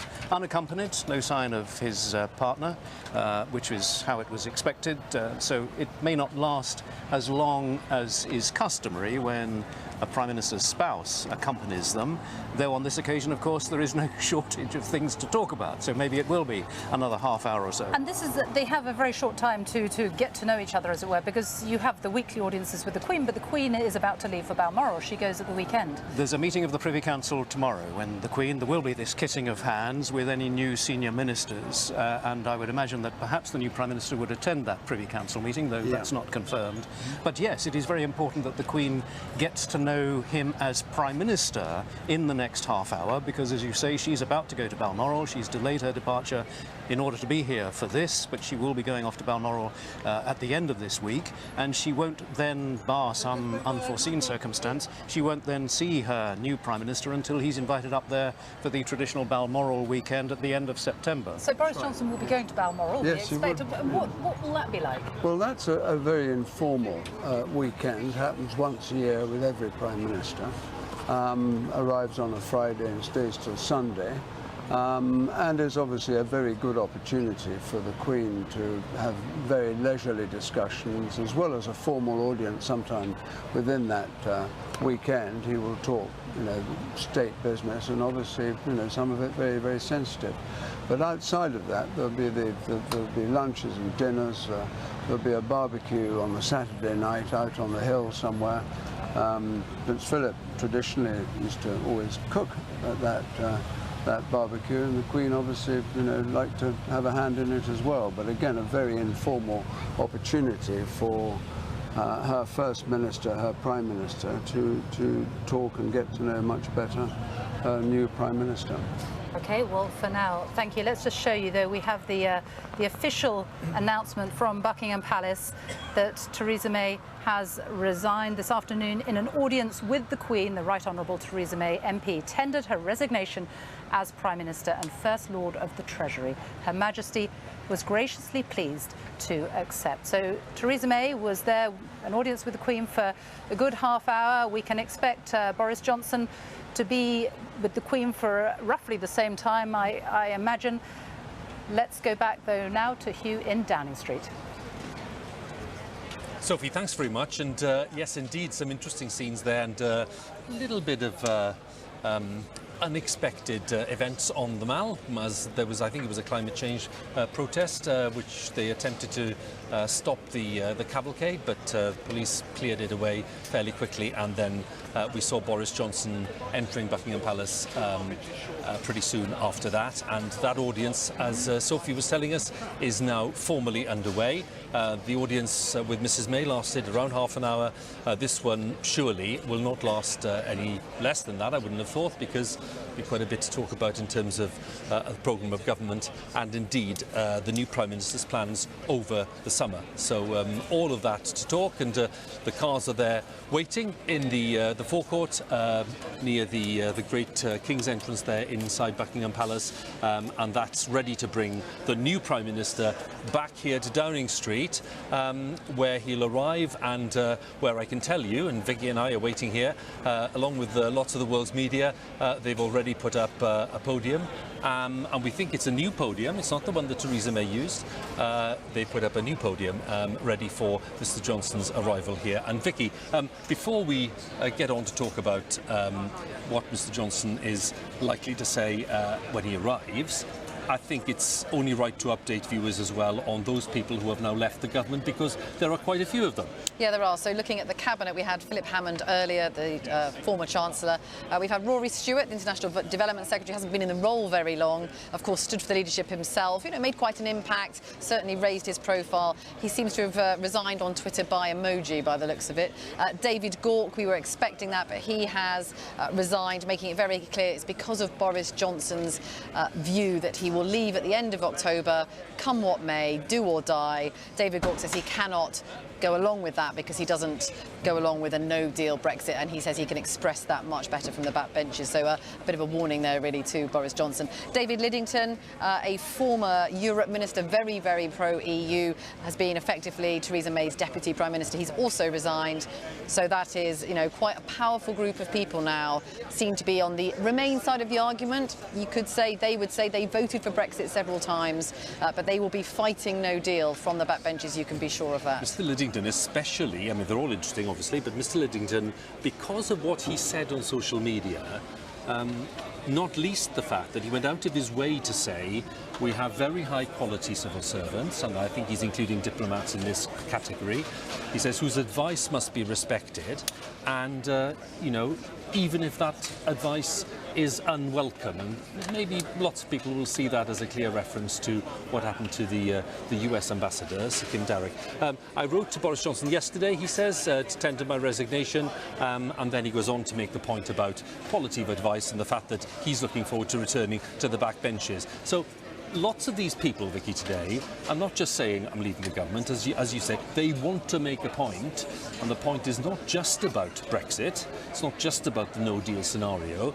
In this instance, it's about the way that they see Boris Johnson possibly approaching the manner of government and the way that he might govern, and they don't like the smell of it. No, and they're not the only ones. I mean, I have to say, 18 months ago, talking to people in the House of Commons, there were very few Tory MPs who thought Boris Johnson had a chance of coming back and trying again to be leader, and it's been quite a turnaround, and the reason they say that, as one minister put it to me, is because the Tory party is desperate.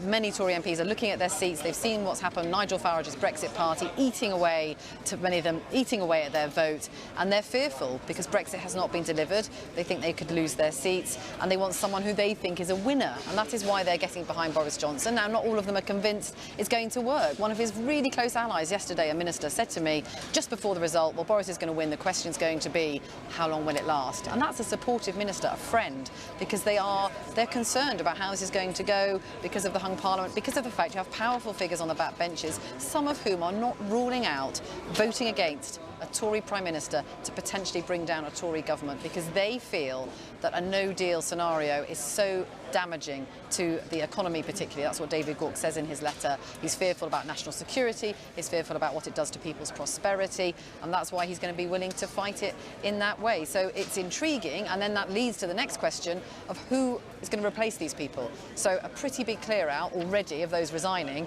plus we know Boris Johnson will now presumably sack some others. Greg Clark, the business secretary, hasn't resigned, we're told because he wants to be sacked. He's going to make the point that he is being pushed out.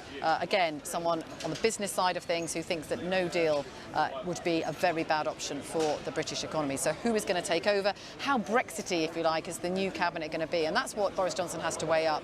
Does he do what Theresa May did, which was a finely balanced the whole time, trying to keep the numbers pretty even between those who are on the Leave side of the argument, those who are on the Remain side of the argument? I'm not sure Boris Johnson is going to do that. If you look at some of the names in the frame who might be making a comeback, people like Priti Patel, and people talking a lot about bringing back the old gang on the Vote Leave bus, even to the point of backroom advisors, people like Dominic Cummings, very controversial figure. You know, his allies say he gets things done. He's going to come in here, he's going to shake it up, he's going to make sure Brexit happens. That's what he's known to do. So Priti Patel may be coming back in, Sajid Javid is Chancellor potentially, plus Dominic Raab possibly coming back in. So that's going to be the interesting thing. What does he do with the Brexiteers? Maybe in Buckingham Palace right now, Vicky, the Prime Minister may be sharing some of that news with the Queen. You never know. Well, we don't. This is what's so intriguing. Who's going to be Chancellor? We don't know, do we? We just don't know. So we don't know what's being shared. But anyway, the audience is still carrying on. And as you were saying, because Mr. Johnson is such a controversial figure, colourful figure, some would say a divisive figure, it was notable, really, that his approach to the palace was marked with a protest. Let's see the images once again. Now, I'm told that Greenpeace were trying to hand a letter to the Prime Minister, a letter with some answers and some solutions and some demands on the urgent issue of climate change, and that's what all this was about. So trying to get a message to the new Prime Minister, but I think it's fair to say that we haven't seen an episode like this one for an incoming Prime Minister before. No, I mean, normally it is quite a smooth path to the palace. I suppose the thing is it's a well-known path, so if you do want to protest, then it is relatively easy to do so. I mean, they handled it pretty quickly. Obviously, you can see there police jumping out the car. They have the outriders on the motorcycles, and then they sped off pretty quickly through all of that. But, you know, that's not going to be... You know, that's going to probably ruffle some feathers. It's not going to make you feel calm if you're the Prime Minister faced with that, because you don't know what's going on at that point, do you? But interesting, I mean, the whole issue of climate change, the environment, I think what's going to be interesting, it is something Boris Johnson has spoken about a bit more in recent years, and it's the idea of another agenda beyond Brexit. How much is he going to be able to achieve? How much does he want to talk about other issues? I think he does. Whether he's going to be able to do it or not is a different matter. He has talked about infrastructure projects, he's talked about getting more police on the beat, trying to achieve these other things, even trying to sort out the issue of social care. Will he be able to do any of that? And will he put people in positions to try and work on that kind of thing? And I think the other thing about Boris Johnson that everyone's asking is what kind of Prime Minister is he going to be? You've talked about people say he's divisive. You know, some people think he's great fun, his charisma energetic will get him a long way. It will make a difference even in things like Brexit negotiations, just by sheer force of personality. How far can that get him? And then his critics say, look, he's incapable of making decisions. One former cabinet minister said to me 2 days ago, he just wants to be loved, he wants to be liked, he's thin-skinned, he wants to say yes to everyone in the room. And that doesn't really work if you're Prime Minister. In the end, he has to lead, has to make decisions. But of course, he's had a long time to think about this role. He's had a long time to think about how he approaches it, what he's going to do with that job. And I think the other thing about him is what kind of Conservative, in the sense of he was seen as a very much a liberal Conservative, a one-nation Tory when he was London Mayor. People say, you know, he voted much more liberally than lots of other Tories when it came to things like gay marriage, gay rights. He wanted an amnesty for illegal immigrants at one point. So if you look at that kind of thing, he is seen by many as a liberal, certainly socially liberal Conservative. But because of his Brexit view, he is, if you like, being put in a grouping with the hard Brexiteers, if you like, most of whom are not liberally, you know, socially liberal. So that's the thing. What kind of Prime Minister is going to be? Is he going to try and pursue another agenda alongside Brexit?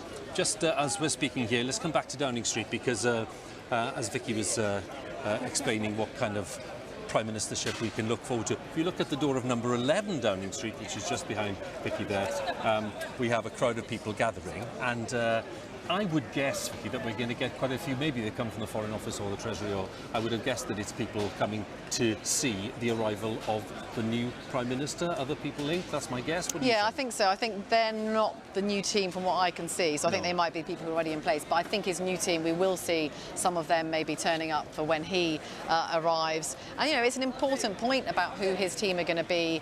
Again, not people that you see in the public eye, but behind the scenes, people who make things work. And speaking to some of Boris Johnson's friends and colleagues from City Hall days, they say his approach as London Mayor, he needs people to make the mechanics work behind the scenes, if you like. And he's got a reputation of being late for everything, being slightly shambolic.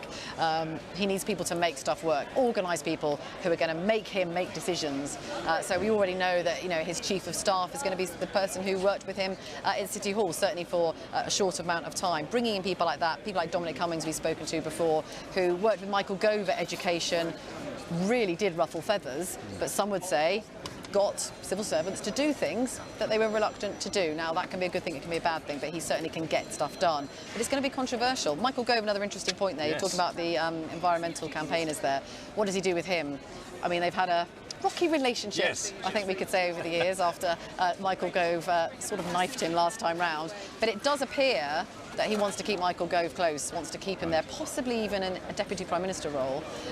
Again, maybe focused on Brexit as a fellow Brexiteer.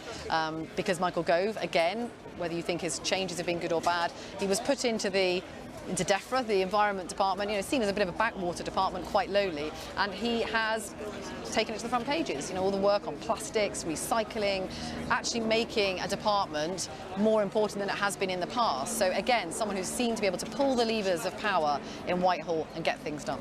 Vicki, we'll pause there for a second. What I'd like to go is to pop over to College Green and bringing a former Private Secretary to Margaret Thatcher and John Major, Caroline Slocum, and the political writer and broadcaster Matthew Parris. Thank you both for joining us. Caroline, first of all, if I may, your thoughts on what this kind of day entails. What is it like for those people working inside Number 10? It's very emotional. You know, obviously you have tremendous loyalty, even as civil servants who are politically neutral. You're very loyal to the person that you've been serving, and over the last few days before the actual leaving, you know, there's a lot of exchanging of presents and parties. You get even closer, and then you have to say goodbye, and then within an hour of them leaving, you have to welcome a new Prime Minister in and go through that kind of new bonding. So it's a difficult day, I think, for everybody, and it is it's a huge change for the Prime Minister. You know, you have to have a heart of steel not to feel for them. They're losing not just their job, but also their home, and of course it's generally the end of their career. And then the new person coming is full of hope and optimism. So it's a real roller coaster of a day. Matthew, your thoughts on what kind of Prime Minister Boris Johnson will be? As I don't think Boris Johnson has decided what kind of Prime Minister he's going to be, it's going to be rather hard for us to second guess a first guess that isn't there in the first place. What you were saying earlier on about him wanting to be loved is what everybody who's ever worked with him says. On the other hand, when he was Mayor of London, he did seem to understand the importance of handing things over to people around him, relying on a team whom he trusted. The problem is that as Prime Minister you really have to do your homework. The small print really does matter, the detail does matter, as he discovered with Mrs. Zahari Watson in Iran. And I would just wonder whether he is decisive enough and whether he has got enough of an eye for the detail and enough of an appetite for the hard work, the homework that he's going to need. I'd agree. Caroline, in your experience, do you think that as an incoming Prime Minister, the kind of appointments he'll have to make today are ones he'll want to get a very quick set of names out, or is he going to take his time? I mean, what would you expect? Well, that partly depends on the people. I mean, whether they play ball, because obviously if somebody, one person, and at the moment, you know, it's said that Jeremy Hunt is that person, refuses to do what he suggests, then you have to start moving the chairs around again. So this could be a more time-consuming process than he imagines, and it's yet another example of the difficulty of being Prime Minister, because there are some things you just can't delegate, and this is certainly one of them, getting your team in place, but there are plenty of other things. All difficult decisions rise to the top when you're at number 10, and you're faced with a long day of meetings and a lot of decisions at the end of it as well in the form of boxes. And if you just walk away and don't take those decisions, they just pile up and government comes to a halt. And given that you worked, as I mentioned, with John Major when he was here in the 1990s, and that his majority descended pretty rapidly because of all the Maastricht controversy, what is the kind of pressure then on the Prime Minister in terms of trying to adjust policy and approach the House of Commons and the various factions within it? Well, it's obviously hugely demanding, and it's one of the many dimensions. Obviously Parliament, if you're trying to get something through and it's difficult, will put a stop to what you're trying to do, and that's likely to happen to Boris Johnson. But there are also those other things, international events, whether it's in Iran or elsewhere, some of which we haven't yet. We can't necessarily see them coming, that can make things very difficult for Boris as a Prime Minister. So I think it's even more challenging for him than it was for John Major, I think considerably more given the circumstances that we're now in. And it's going to be an interesting day for him, but it's the weeks ahead, I think, that are really going to show his mettle. The truth is, Hugh, Matthew, one of the... Yeah. The truth is that we don't know what he's like under pressure. We've never seen him under pressure of work. We've seen him under personal pressure, but nobody, I think, knows what he would be like faced with the sort of pressures that Caroline is describing. I was going to ask Matthew, the question the Queen, the question Her Majesty will ask is, are you able to command the confidence of the House of Commons? What is the answer he gives to that, in all honesty? Well, the answer is yes, because arithmetically he has a majority of 2, which will be reduced to 1, presumably, after the by-election in Wales. So the answer is yes. I'm trying to imagine Boris and the Queen, because Boris is jolly good at making you feel special, giving you a little wink, making you think that he's letting you into things that other people don't know about. It's not going to work with the Queen. There's no way you make the Queen feel special. She feels quite special enough as it is. Yeah, the dynamics of the audience would be fascinating, wouldn't they? We're still waiting for the new Prime Minister to emerge. So, a quick question to both of you. Matthew, you first. What is the kind of tone you expect him to strike when he steps into Downing Street now? I think we'll have an end to the jollity for a little while, and he'll try to look and sound very serious. How long he's able to keep that up for, I simply don't know. I think he's going to, as far as his speech is concerned, it's rumoured that he's going to say quite a lot on the domestic agenda, and I think he's going to try and convey that he's got a real vision for the country, not just for Brexit. But the problem is that he doesn't really even have a vision for Brexit, because actually, even if we left with a deal, and certainly if we left with no deal, that's just the beginning of sorting out a trading relationship, which is going to take years and going to suck all the energy out of his government, whatever he may try to present, as a good first impression when he, stands in front of that podium today. Good to talk to you both. Very interesting too, Caroline and Matthew. Thank you very much indeed. Our thanks to them both there on College Green. So let's take a look at Buckingham Palace once again, because we saw the car there waiting to bring Boris Johnson back here to Downing Street. The audience is still going on. What I'd like to do now is join Sophie and Nicholas Witchell once again at the Palace. Thank you, Hugh. Yes, the Prime Ministerial car there in the inner quadrangle of the Palace. Boris Johnson has been with the Queen for more than 20 minutes now, nearly 25 minutes, so we can perhaps expect to see him in the next 5-10 minutes or so, the new Prime Minister of the United Kingdom. And I'm joined by Nick Witchell, Charles Anson as well, who was the former press secretary to the Queen and also worked in Downing Street in the press office.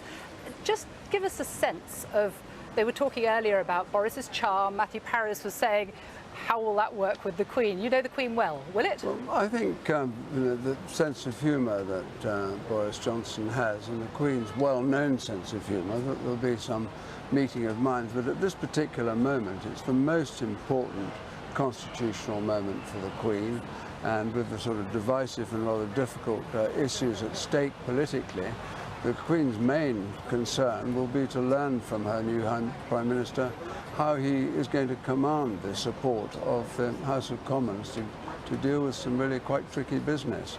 So I think that overall it'll be an important political and constitutional moment, but I'm sure there will be room to strike up a bit of a personal relationship, which is very important, and the Queen makes it her business with all her Prime Ministers from whatever party to make sure that she is able to converse with them, that they're able to feel completely at ease to talk to her frankly, knowing that nothing that they say will ever be passed on. And there is no time limit on this audience, is there? We're saying half an hour with Theresa May. It was certainly half an hour when she became Prime Minister 3 years ago, but we don't know how long Boris could be there. I think that's right, and because of the circumstances surrounding the change of leader and the political issues that need to be sorted, and the Queen being of Balmoral through August into October, they may want to have a slightly longer discussion about some of the things that he will be dealing with as her new Prime Minister. She will, of course, see him at the end of September when he goes up to stay the weekend at Balmoral, which every Prime Minister does once a year. But it's quite a long time for the Queen to be up north and for her Prime Minister to be in London. I think it's a more than usually important first audience between monarch and new Prime Minister, isn't it? I mean, in this half hour, I would think that Boris Johnson has really got to show that there is real substance behind the showman, that there is a competence alongside the comedian. Whether the Boris Johnson twinkle will work with the Queen, I would rather doubt, particularly in the present circumstances. There might be circumstances in which it would be appropriate, but on both sides. I mean, he's hugely intelligent and intellectual, and he recognises that this is a massively important moment for him, for the country, and a massively important moment for him to start to brief the head of state as to how he's going to tackle these issues. And this is what will be happening as we speak. Still no sign of anybody coming out. The door of the Jaguar was opened a few moments ago, but I think that's probably because it's rather hot in there.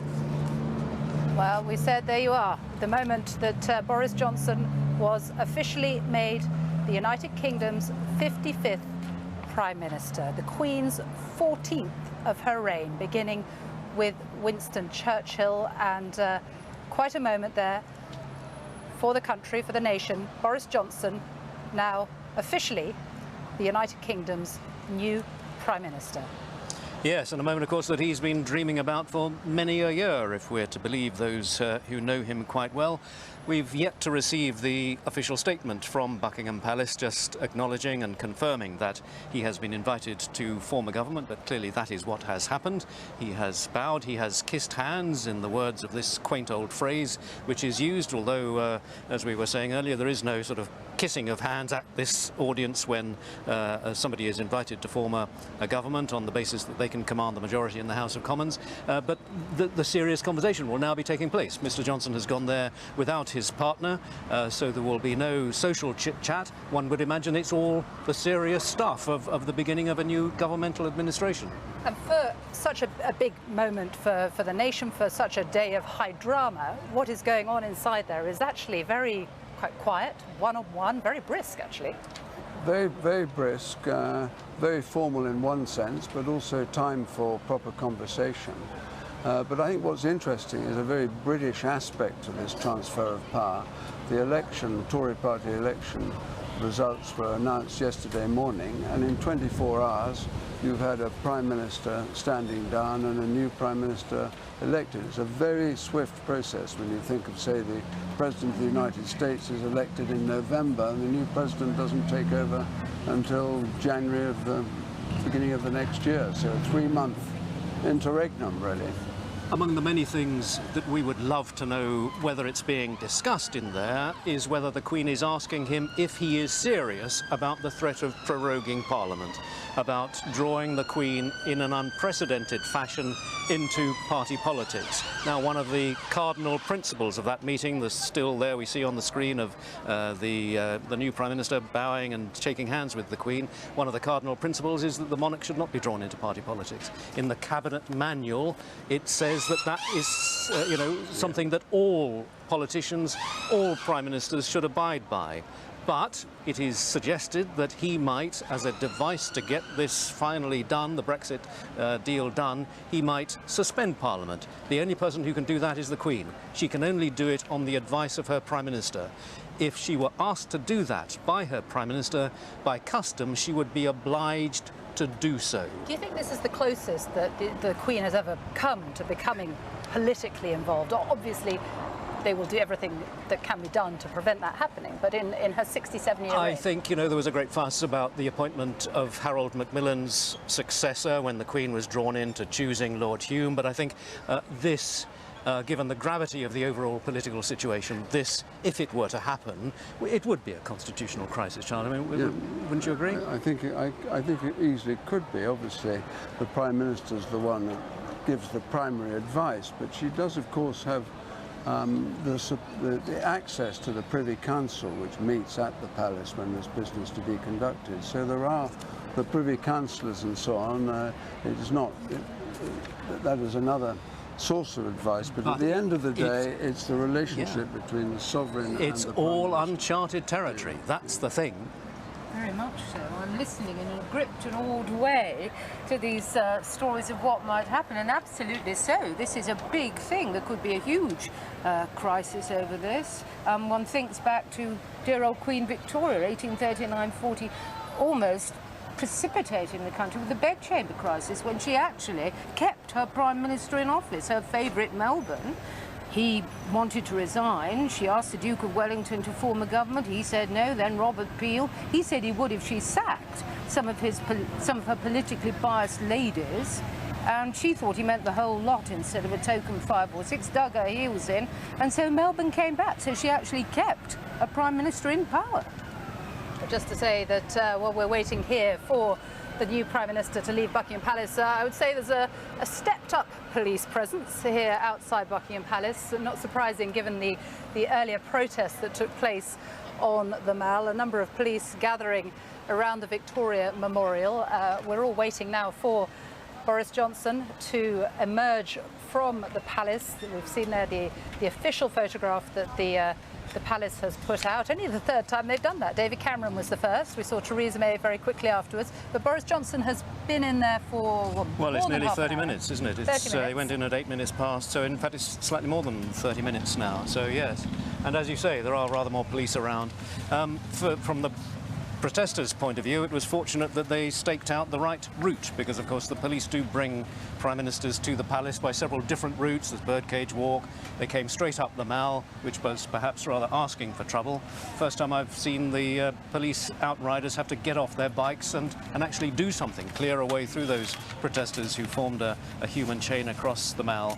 But still, there's a little bit of lots of activity now inside the inner quadrangle there, and we are expecting Boris Johnson to emerge very shortly. Charles Anson, you were there when James Callaghan left office, Margaret Thatcher took up office as Prime Minister. What was it like inside Downing Street right now? We've already seen people outside interestingly, waiting. Of course, the staff of Number 10 would have clapped the outgoing Prime Minister and wished her well, and then an hour later would welcome the new Prime Minister and his team. And of course, Boris Johnson will have members of his own team already in place. But the majority of people work for successive prime ministers. They're drawn from the public service, so they work for politicians of all persuasions. So in that sense, again, it's quite an emotional moment, because you've said goodbye to one boss and then swiftly a new boss is there. When James Callaghan left, he went round, shook everybody's hand, 100 people or so. Yeah. And it happens very quickly. You have to get on with the business of the new Prime Minister. That's right. They would be gathered inside Number 10 behind that black door. He would greet them and then straight off to the cabinet room and down to business, appointing his cabinet. Well, the police are all gathering here now outside Buckingham Palace, engines starting up. I am sure we're going to see Boris Johnson very shortly. And Nick, just talk us through what will happen when he leaves the palace. Well, he will head straight for Downing Street.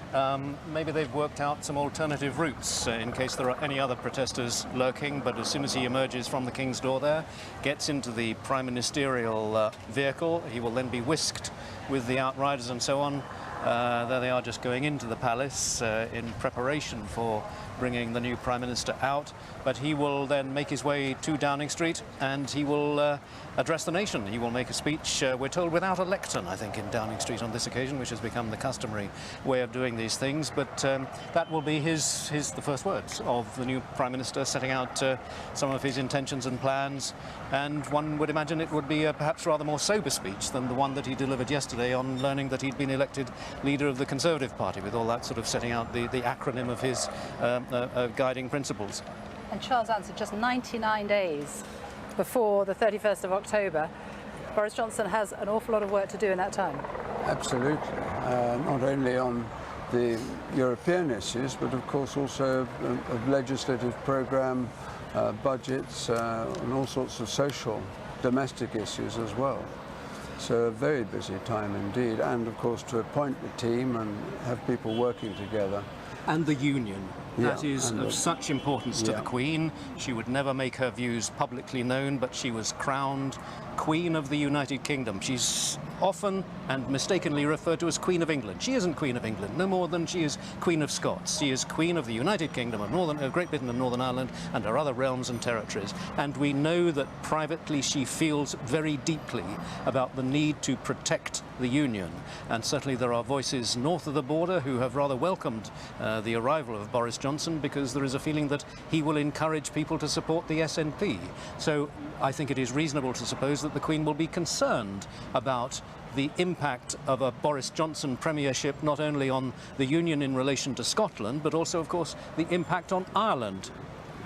There, a shot there of Boris Johnson's partner, Carrie Simons, who is waiting in Downing Street. She didn't accompany him here to the palace, as was expected, really.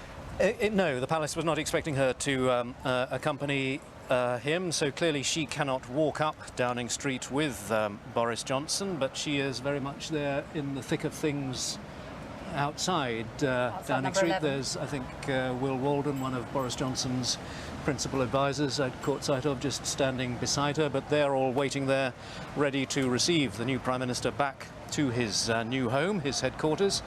She looks It will be very interesting to see the role that she now plays. Will she go to Balmoral, for example, in September? Absolutely, indeed it will. It's almost a Martine McCutcheon minute, isn't it, Sophie? I mean, Love Actually. Here we have a Prime Minister in number 10 with a glamorous blonde stepping up to the plate, whereas, of course, unfortunately, this Prime Minister also is still married to someone else at the moment. It's a very delicate situation, and I think the Queen used to feel that if she invited an unmarried couple who were in a relationship to anywhere, well, they could have the meal and socialise, but then they had to go. There was to be no communal bedchamber, shall we say. So we wait to see how Carrie Simons' future will pan out here. Interesting to see her there, waiting for him to come home. The victor coming home with the spoils, perhaps. Well, Boris Johnson, yet to emerge. He has been in there quite some time now, Nick Witchell, hasn't he? It's, what is it, it's 35, 38, so it's getting on for 40 minutes. So yeah, no, that is, I think, by the standards of these things, that is a long audience. I seem to remember that Gordon Brown was also in there for a long time when he was invited to form a government. But yes, I mean, there is no limit to the amount that the Queen may wish to just, not interrogate, that would be the wrong word, but she has a sharp curiosity. Here we go, somebody coming out, the footman. They're getting ready then to open the car doors. So I think any moment now we will see the new Prime Minister appearing from behind those pillars. And Charles Anson, what we know is that the Queen will not give away anything that has been said between her and the new Prime Minister today. That's correct. It's an entirely private and confidential conversation. And here we are. Boris Johnson, the United Kingdom's new Prime Minister, the 55th person to hold that title, the Queen's 14th Prime Minister during her 67-year reign. Prime Minister and First Lord of the Treasury. So No end of responsibilities. So Prime Minister Boris Johnson being driven out of the quadrangle. He'll go through the Central Arch, unlike Theresa May, who left through the Queen's private garden entrance. The crowds outside of the gates will catch sight of him any moment now. And here they come. And quite an increased police presence. Shouts from the crowd as they are driven at some speed. And here is the statement from Buckingham Palace. The Queen received in audience the Right Honourable Boris Johnson MP this afternoon and requested him to form a new administration. Mr Johnson accepted Her Majesty's offer and kissed hands upon his appointment as Prime Minister and First Lord of the Treasury. Well, it's a short journey from Buckingham Palace to Downing Street, a mile or so, and Hugh Edwards is standing there waiting for his arrival. Hugh. Indeed, Sophie, the 14th Prime Minister of Queen Elizabeth II's reign, on his way now back to the direction of the Houses of Parliament, but of course will not be going to Parliament itself, will be getting into number 10 Downing Street. The gates of Downing Street on Whitehall will be open just a few seconds before the arrival, but this is Britain's new Prime Minister, Boris Johnson, seen by many as an energetic, visionary politician, by others as someone who is not so serious, and his task really on gaining power is to prove to people that he does have serious intent and that he does intend to govern with an eye to detail and to delivering on the promises that he's made. So the cavalcade making its way towards Downing Street as we speak in a pretty rapid fashion. No interventions this time along the route at all, as he had when he approached Buckingham Palace just 40 minutes or so ago. Vicki Young is still with me. And Vicki, when they arrive, and as you say, the supporters are here, his partner is here, Sir Edward Lister, the man who's going to be his transition chief, is here. They're all waiting in Downing Street, ready to greet him. But we are all really keen to know what message he wants to deliver. People in every part of the UK.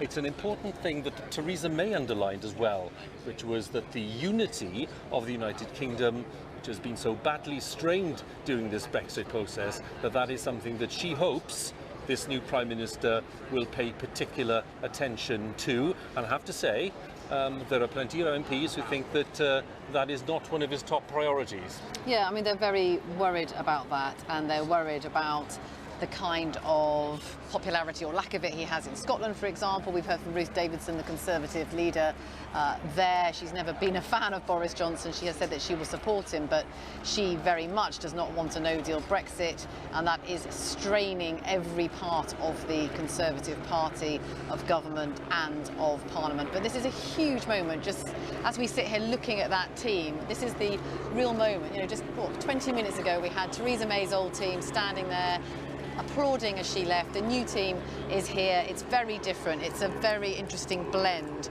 of the people who were with him. The gates are now being opened, Vicki, as we speak. The police outriders have cleared Whitehall of traffic and just stopped the traffic going north and south. And on this gloriously sunny day, with the Union flag flying above the Foreign Office building, which Boris Johnson, of course, himself presided over for some time under Theresa May, under these blue skies and under this blazing sunshine, Boris Johnson's cavalcade is approaching Downing Street rapidly, and here it comes. Britain's new Prime Minister entering Downing Street for the first time. Boris Johnson preparing to take the reins of power and preparing to signal to every part of the UK what he intends to do with that power in a very challenging set of circumstances. Here he comes. His supporters at one end of Downing Street applauding loudly. The new Prime Minister.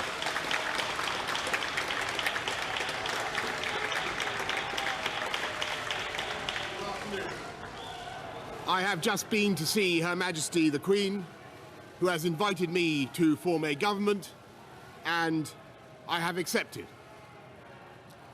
I pay tribute to the fortitude and patience of my predecessor and her deep sense of public service. But in spite of all her efforts, it has become clear that there are pessimists at home and abroad who think, after 3 years of indecision, that this country has become a prisoner to the old arguments of 2016. And in this home of democracy, we are incapable of honouring a democratic mandate. And so I am standing before you today to tell you, the British people, that those critics are wrong. The doubters, the doomsters, the gloomsters, they are going to get it wrong again.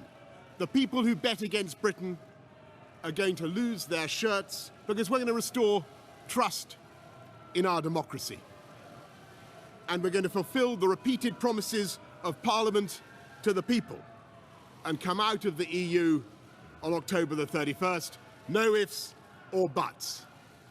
And we will do a new deal, a better deal, that will maximise the opportunities of Brexit while allowing us to develop a new and exciting partnership with the rest of Europe, based on free trade and mutual support. I have every confidence that in 99 days' time we will have cracked it. But you know what? We aren't going to wait 99 days, because the British people have had enough of waiting. The time has come to act, to take decisions, to give strong leadership and to change this country for the better. And though the Queen has just honoured me with this extraordinary office of state, my job is to serve you, the people. Because if there is one point we politicians need to remember, it is that the people are our bosses. My job is to make your streets safer. And we're going to go in with another 20,000 police on the streets, and we start recruiting forthwith. My job is to make sure you don't have to wait 3 weeks to see your GP. And we start work this week with 20 new hospital upgrades and ensuring that the money for the NHS really does get to the front line. My job is to protect you or your parents or grandparents from the fear of having to sell your home to pay for the costs of care. And so I am announcing now on the steps of Downing Street that we will fix the crisis in social care once and for all with a clear plan we have prepared to give every older person the dignity and security they deserve. My job is to make sure your kids get a superb education wherever they are in the country, and that's why we have already announced that we're going to level up per pupil funding in primary and secondary schools. And that is the work that begins immediately behind that black door. And though I am today building a great team of men and women, I will take personal responsibility for the change I want to see. Never mind the backstop, the buck stops here. And I will tell you something else about my job. It is to be Prime Minister of the whole United Kingdom. And that means uniting our country, answering at last the plea of the forgotten people and the left-behind towns by physically and literally renewing the ties that bind us together, so that with safer streets and better education and fantastic new road and rail infrastructure and full fibre broadband, we level up across Britain with higher wages, a higher living wage, higher productivity. We close the opportunity gap, giving millions of young people the chance to own their own homes and giving business the confidence to invest across the UK. Because it is time we unleashed the productive power, not just of London and the South East, but of every corner of England, Scotland, Wales and Northern Ireland. The awesome foursome that are incarnated in that red, white and blue flag, who together are so much more than the sum of their parts, and whose brand and political personality is admired and even loved around the world for our inventiveness, for our humour, for our universities, our scientists, our armed forces, our diplomacy, for the equalities on which we insist, whether race or gender or LGBT, or the right of every girl in the world to 12 years of quality education, for the values we stand for around the world. Everyone knows the values that flag represents. It stands for freedom and free speech and habeas corpus and the rule of law, and above all, it stands for democracy. And that is why we will come out of the EU on October the 31st, because in the end, Brexit was a fundamental decision by the British people, that they wanted their laws made by people that they can elect and they can remove from office. And we must now respect that decision and create a new partnership with our European friends, as warm, as close and as affectionate as possible. And the first step is to repeat unequivocally our guarantee to the 3.2 million EU nationals now living and working among us. And I say directly to you, thank you. Thank you for your contribution to our society. Thank you for your patience. And I can assure you that under this government, you will have the absolute certainty of the right to live and remain. And I say next to our friends in Ireland and in Brussels and around the EU, I am convinced we can do a deal without checks at the Irish border, because we refuse under any circumstances to have such checks, and yet without that anti-democratic backstop. And it is of course vital at the same time that we prepare for the remote possibility that Brussels refuses any further to negotiate. And we are forced to come out with no deal, not because we want that outcome, of course not, but because it is only common sense to prepare. And let me stress that there is a vital sense in which those preparations cannot be wasted, and that is because under any circumstances we will need to get ready at some point in the near future to come out of the EU customs union and out of regulatory control, fully determined at last to take advantage of Brexit, because that is the course on which this country is now set. With high hearts and growing confidence, we will now accelerate the work of getting ready, and the ports will be ready, and the banks will be ready, and the factories will be ready, and business will be ready, and the hospitals will be ready, and our amazing food and farming sector will be ready and waiting to continue selling ever more, not just here but around the world. And don't forget that in the event of a no-deal outcome, we will have that extra lubrication of the £39 billion. And whatever deal we do, we will prepare this autumn for an economic package to boost British business and to lengthen this country's lead as the #1 destination in this continent for overseas investment. And to all those who continue to prophesy disaster, I say yes, there will be difficulties, though I believe that with energy and application they will be far less serious than some have claimed. But if there is one thing that has really sapped the confidence of business over the last 3 years, it is not the decisions we have taken, it is our refusal to take decisions. And to those who say we cannot be ready, I say, do not underestimate this country. Do not underestimate our powers of organisation and our determination, because we know the enormous strengths of this economy in life sciences, in tech, in academia, in music, the arts, culture, financial services. It is here in Britain that we are using gene therapy for the first time to treat the most common form of blindness. Here in Britain that we are leading the world in battery technology that will help cut CO2 and tackle climate change and produce green jobs for the next generation. And as we prepare for a post-Brexit future, it is time we look not at the risks but at the opportunities that are upon us. So let us begin work now to create free ports that will drive growth and thousands of high-skilled jobs in left-behind areas. Let's start now to liberate the UK's extraordinary bioscience sector from anti-genetic modification rules. And let's develop the blight-resistant crops that will feed the world. Let's get going now on our own position, navigation, and timing satellite and Earth observation systems.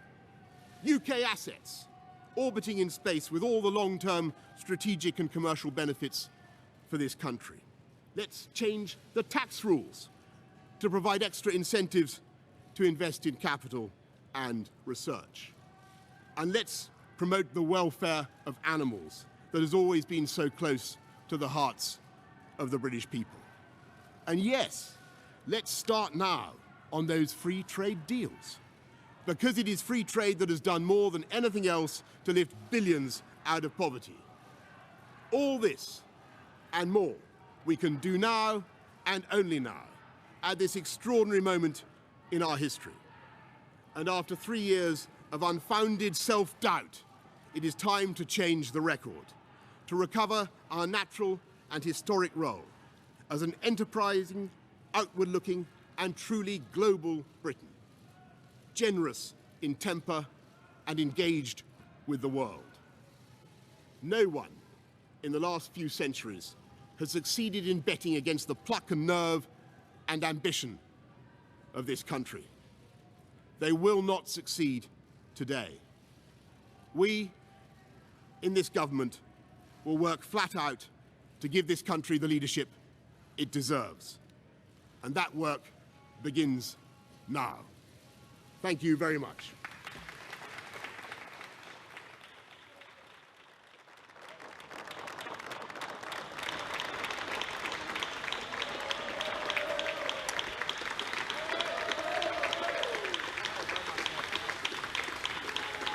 New Prime Minister makes his way into Downing Street with a wave.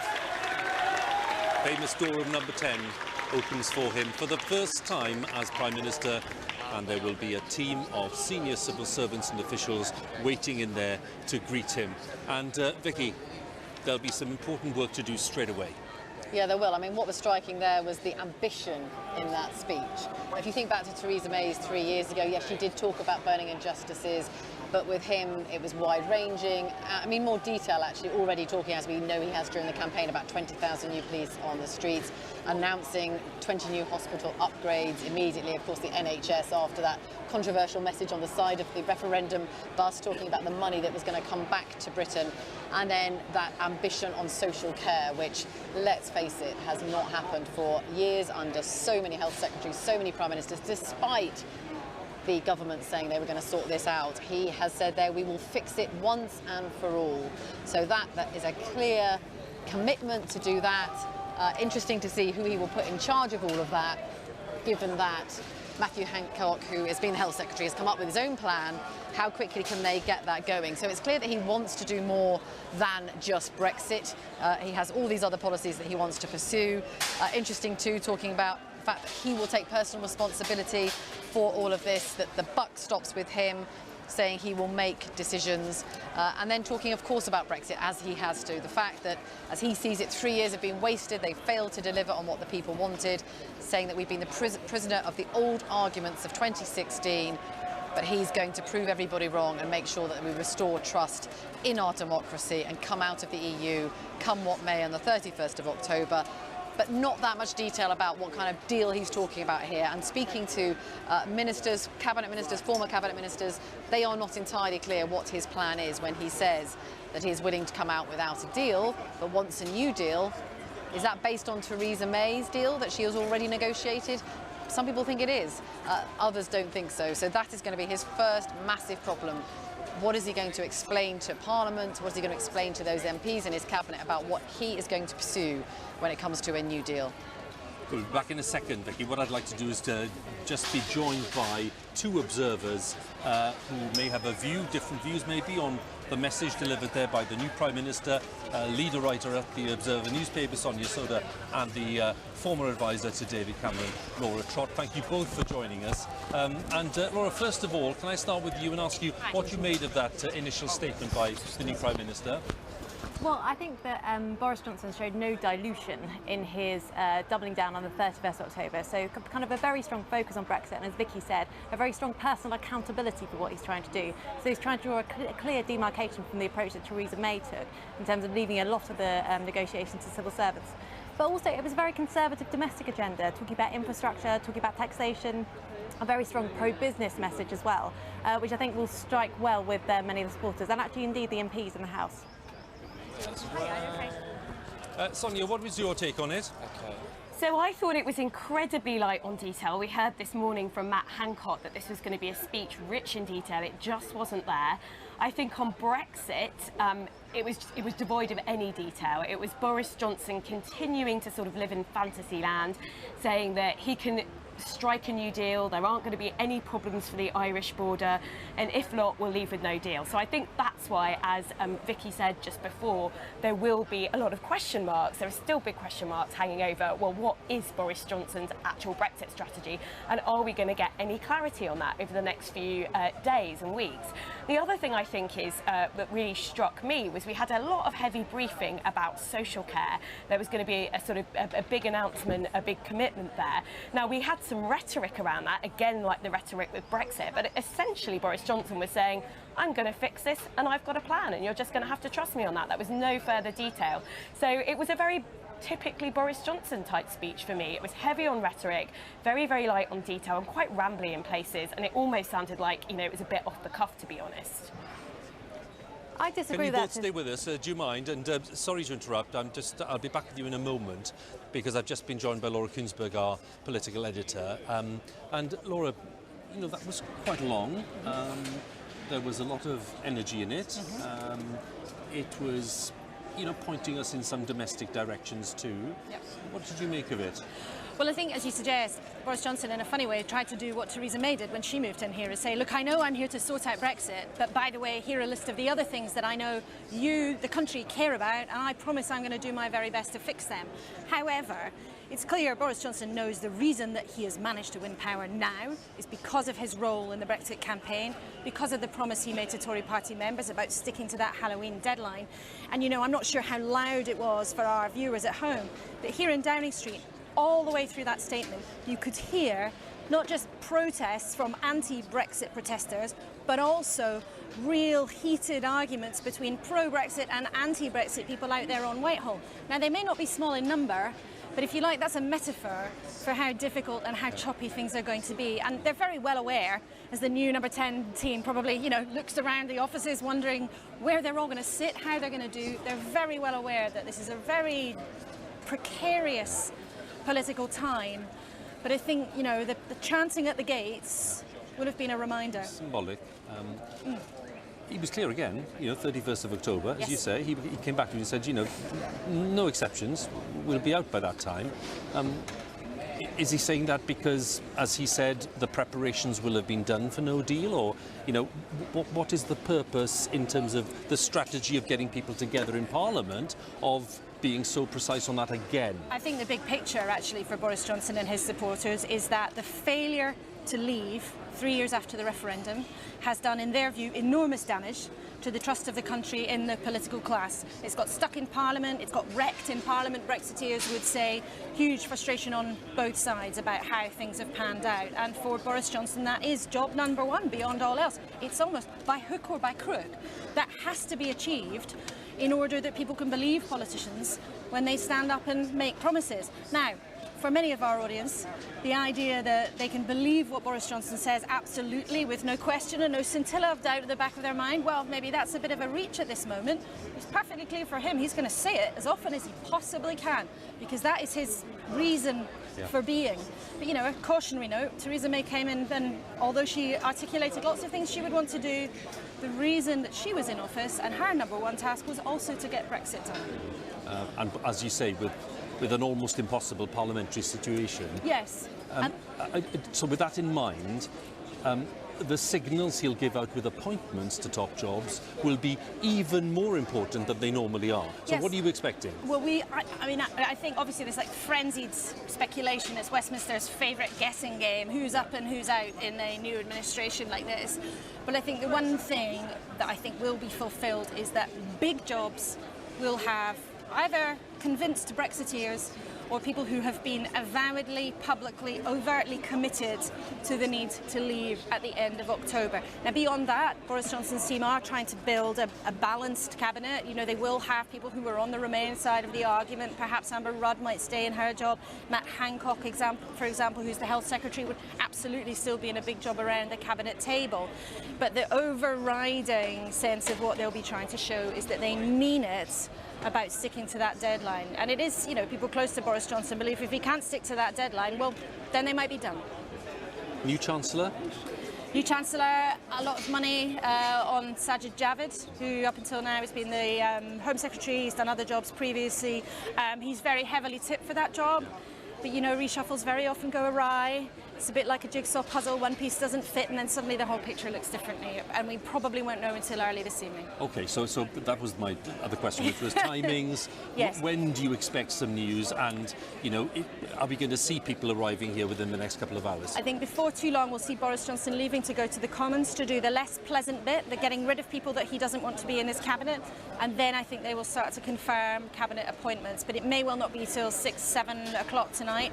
The ambition is to have the full team ready in place, to have a cabinet meeting here at 8:30 tomorrow morning, and then a statement in the House a couple of hours after that. But, you know, we will see. This is the first test. They want to show that he's on it, that he can deliver, that not that he's shambolic or struggles to make decisions.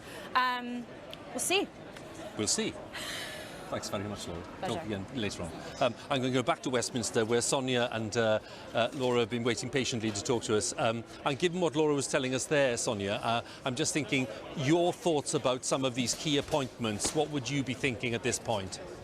Well, I think what Boris Johnson is clearly doing is trying to send a signal that you know, he's very committed to what he said in his speech, that it wasn't quite do or die, but it was very much no ifs or buts. And so that's what he's doing with his top team. And to some extent, it's kind of a reunion of people who were involved with the Vote Leave campaign back in 2016. So when you look at the people he's got that are rumoured, that are tipped for the big jobs, it's people like Dominic Raab, Priti Patel, these sorts of names, Michael Gove. But there are real questions that hang over the capability, I think, of some of these appointments, particularly someone like Priti Patel, who was sacked not so long ago for essentially kind of running a bit of a side operation when she wasn't Foreign Secretary but was going around conducting meetings, apparently on behalf of the British government. So I think there will be real questions that face him around, it's very clear what he's trying to do, but what is the capability of this top team going to be to do something that's, after all, incredibly difficult that Theresa May didn't manage to do in 3 years? I would disagree with quite a lot of that. I think that actually, if you look at the appointments that are rumoured to be taking place, you've got Sajid as Chancellor, who was a Remainer, Matt Hancock, who was a Remainer also, Oliver Dowden, who's been absolutely crucial in planning the first 100 days. These are incredibly capable, experienced people from the Remain camp, and it shows, I think, that Boris Johnson wants a broad base of support in his government, which indeed he'll need if he wants to get something through Parliament. Do you think that we'll have a full cabinet in place by tomorrow morning? Is that realistic? I think so. It depends, as the other Laura was saying earlier, on whether things go awry. As things often do. I remember during reshuffles there were best laid plans, and then they can go very wrong as soon as you have someone who doesn't want to move. But if things go well, I think it is realistic that by tomorrow morning we will have most of the cabinet in place. And it will be interesting, I think, to see what happens with the Jeremy Hunt showdown. So apparently Jeremy Hunt has sort of indicated to Boris Johnson that he doesn't want to move from the Foreign Office, and essentially, if it's not a more senior job or as senior a job as Foreign Secretary, he's either staying put or he's going. Which is interesting, actually, because it's a similar tactic that he tried with Theresa May very successfully when he didn't want to be moved from being Health Secretary. So I think it'll be interesting to see what happened to that, and we'll see how determined Boris Johnson is to stamp his own mark on the cabinet, or is appearing to be Big Tent and having his main rival, in the cabinet more important to him. Just a final thought to you both. Just the contrast, really, between the confidence and the energy, if you like, of that statement, which is typical Boris Johnson, and the fragility of the government, really, given the parliamentary arithmetic. So there is a disconnect there, surely. Absolutely there is, and it's all very well and good for Boris Johnson to stand on the steps of Number 10 and sort of deliver that rhetoric, but at the end of the day he's got just a working majority of 2 at the moment. That could go down to 1 with next week's by-election, so he's facing even tighter parliamentary arithmetic than Theresa May, an even tougher job, as it were. So he can say he can deliver a better deal, he can achieve with the EU what Theresa May couldn't and get that through Parliament. Actually, I think the reality over the coming weeks is going to look very different. I think he's been very clever with the domestic policy that he announced. This is Tory red meat, and even with the majority of 2, that's still a slight majority, and no Conservative MP is going to turn around and say they don't want more police on the street. So I think he's actually being quite calculated in what he's putting out from a domestic point of view. On the Brexit perspective, it's a hope, and I think he'll show by his government that he's trying to get a varied team in place and put himself in the best possible place to get that through. Good to talk to you both, Sonia and Laura. Thanks for waiting patiently as well to talk to us earlier. Thank you very much indeed. Let's go to Brussels now that we've heard from the new Prime Minister and go back to our correspondent there, Damien Grammaticus. Damien, earlier on we were trying to sort of foresee what the message might be, but that was very clear once again. An exit, a Brexit, you know, by the 31st of October in some form. Now that will not have come as a surprise, I suppose. No, but I think there will, Hugh, probably be some real concern here in Brussels at what they just heard Mr Johnson say. There is an understanding that politicians all say things on the campaign trail, and then when they get in office, they might shift their opinion slightly. What they heard there was Boris Johnson very much sort of double down on things that he had been saying out by the 31st of October. No ifs, no buts. He said, do a new deal, do away with the Irish backstop. All of that very, very, very concerning, I think, for the EU, because the question will be how? What does he envisage in its place? And Michel Barnier was here today saying he's ready to negotiate, but Mr Johnson has to make some choices, and it's not clear in that what those choices were. Now, there are a couple of things he said that the EU will welcome. The idea that Mr Johnson said he wants a partnership that's close with the EU, that he wants to guarantee the rights of citizens. But what will really have set alarm bells ringing here, I think, was when he said a couple of things. When he said that if the EU somehow refuses to negotiate with the UK and the UK is forced to leave with no deal, to the EU's ears that will sound as if he's trying to start to shift and pin the blame on the EU for any failure in negotiations. When they say they are very sitting here waiting to talk to see what he has to say. But the second thing that as well I think will go down very, very badly perhaps is the idea, Mr Johnson said, that the £39 billion he said could be there, that money which would be paid as the financial obligations of the EU in an exit deal. He said if there is a no-deal exit, that could be lubrication for a no-deal exit. Now, the EU's view is that would have the effect of tearing up agreements already made with the UK, and the UK walking away from its financial obligations to the EU, already incurred and already agreed that they would be paid back. And to the EU, that will sound very threatening talk, which will not be welcome at all. Which then prompts the question, Damien, really, of what kind of climate will any new talks take place in? You know, Mr Johnson saying he wants to go and negotiate in the spirit of friendship and all the rest of it, but given what you just said, the climate surely will be rather difficult. Well, it could get very difficult very, very quickly, Hugh, because the question I think the EU side will pose, which they have posed in the past, is when the negotiators walk through the door. Mr Johnson said he's convinced he can do a new deal, he said, without any checks on the Irish border, because I'm certain that we can achieve that. The EU's question again will be how. The only way that the EU has seen, and negotiators from both sides agreed in the deal already done, was that could be achieved by close alignment of Northern Ireland at a minimum with the EU's rules, regulations and customs union. So the question will be to Mr Johnson, how otherwise do you see that could take place? At the minute that's been designed in negotiation with Theresa May, cover a customs union idea covering the whole of the UK, but does he envisage something different? If so, what? They've been through all the options here, so the question will be what more can you offer on the table? Damien, very interesting again. Thank you very much. Damien Grammaticus with the view there on the response in Brussels to what we heard from the new Prime Minister here just a short while ago. Boris Johnson really underlining his commitment to leaving the EU by the 31st of October. And as Damien was saying there, hinting that in the event of a no deal, that £39 billion agreed payment would actually be better spent on stuff at home. So that certainly was one of the more notable elements of the address that he gave. So let me put some of those points to Jo Swinson, who's joining us, who's the new leader of the Liberal Democrats. Jo, many congratulations on your recent election. Thank you very thanks much, very much for joining us. So can I have your initial response to what the new Prime Minister had to say as he entered Downing Street? I think millions of people across our country will be looking on at these pictures in dismay that Boris Johnson is the new Prime Minister, because Britain deserves better than Boris Johnson. And, you know, he's somebody that doesn't really care about anyone but himself. And, you know, he stands there and sort of proclaims that everything will be fine and that he was going to manage to secure some kind of deal in 99 days that, you know, he didn't manage in the 2 years that he spent as Foreign Secretary. And, you know, it's just bluster and bravado and no substance.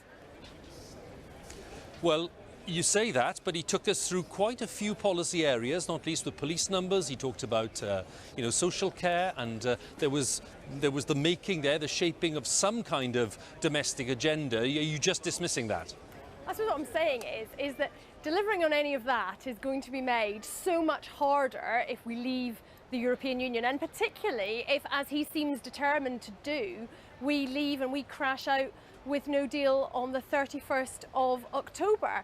And, you know, we know the government's own analysis about how much that will harm our economy and how difficult and challenging that will be for our public services. So he can say what he likes, but the reality is that he's pursuing a policy that is hugely irresponsible and is going to harm our country. If he comes up with a policy on social care, which involves maybe a major public investment, and you think is sensible, you'll support that, surely, or not? Of course, I am absolutely in favour of us working across party on issues, particularly like social care, where we need to be able to get some proper long-term thinking to solve a big problem in our society that is only going to increase in difficulty with our ageing population. But I suppose, you know, we've heard Boris Johnson say a lot in the past, and sadly, you know, the action and delivering often doesn't match the rhetoric. I think he entirely underestimates the situation.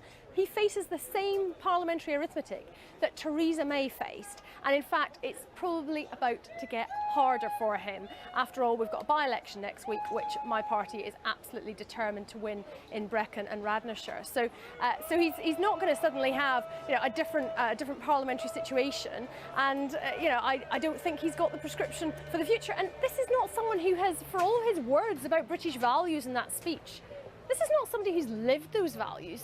This is a man who has written newspaper columns calling Muslim women letterboxes, who's written offensive things about the LGBT+ community, who's written sexist and offensive things about women, and who, when it came to his responsibility as Foreign Secretary, couldn't even be bothered to read his brief before taking part in a select committee hearing about Nazanin Zaghari-Ratcliffe, imprisoned and separated from her young daughter in Iran. And his words were used against her at her trial in Iran. This is not someone whose track record can give us any confidence whatsoever. Jo, thanks very much for joining us once again. Jo Swinson there, the new leader of the Liberal Democrats. Thanks to her. Now, let's just update you on what's going on here, because we saw the Prime Minister, the new Prime Minister, Boris Johnson, go into Downing Street a short while ago, having delivered that address on the doorstep. And then he's in there now meeting officials. Cabinet Secretary, of course, is the head of the Civil Service, and meeting other senior officials to explaining what he wants to achieve in these first few hours in office, namely making some key appointments, as we've said, and getting key officials into place, because all of that's been worked on in the past few weeks, because there was the widely held expectation that he would probably win the Conservative leadership contest. So lots of these plans are not being made today. They'll be just being put in place. And a man called Sir Eddie Lister, a former leader of Wandsworth Council in London back in the 1990s, a very experienced political operator. He is one of the very key figures in this transition process itself, and we know, of course, of one or two of the other appointments as well at this point, including Dominic Cummings, a rather controversial figure who is a key figure in the Leave campaign, who some people see as a kind of political genius, other people see as a rather dangerous figure. Well, he's coming in as a very close advisor to Boris Johnson, and that's one of the early appointments that we know about. The ministerial appointments will have to wait for a bit, because, as I understand it, and Vicki is here with me still in Downing Street, what's going to happen next is that the Prime Minister is going to leave Downing Street in the next few minutes or so. I suspect, because of the absence of a car here, it will not be from Downing Street itself. It'll be from behind, near Horse Guards Parade, where we saw Prime Minister Theresa May arriving back earlier on. and that's where we expect the Prime Minister to leave for the House of Commons. And Vicki, that's where, if we understand it correctly, he will have those rather difficult meetings to dismiss some of those colleagues who, as you said earlier, some of them want to make a point of being dismissed and being sacked. And then after that, of course, he can then begin to fill posts. So what's that going to be like? Yeah, I mean, it's interesting because I think normally people tend to get sacked on the phone, and then if you're being appointed, you get to walk up Downing Street in front of all of these hundreds of cameras. It sounds like he maybe is doing that slightly differently by meeting people face to face to have those difficult conversations with them. It could also be conversations about moving people. So there's been some speculation, for example, about Penny Mordaunt. She's only just become Britain's first female Defence Secretary. Everyone thought it was just a great appointment. It was so suited to her. Is he really going to move her somewhere else?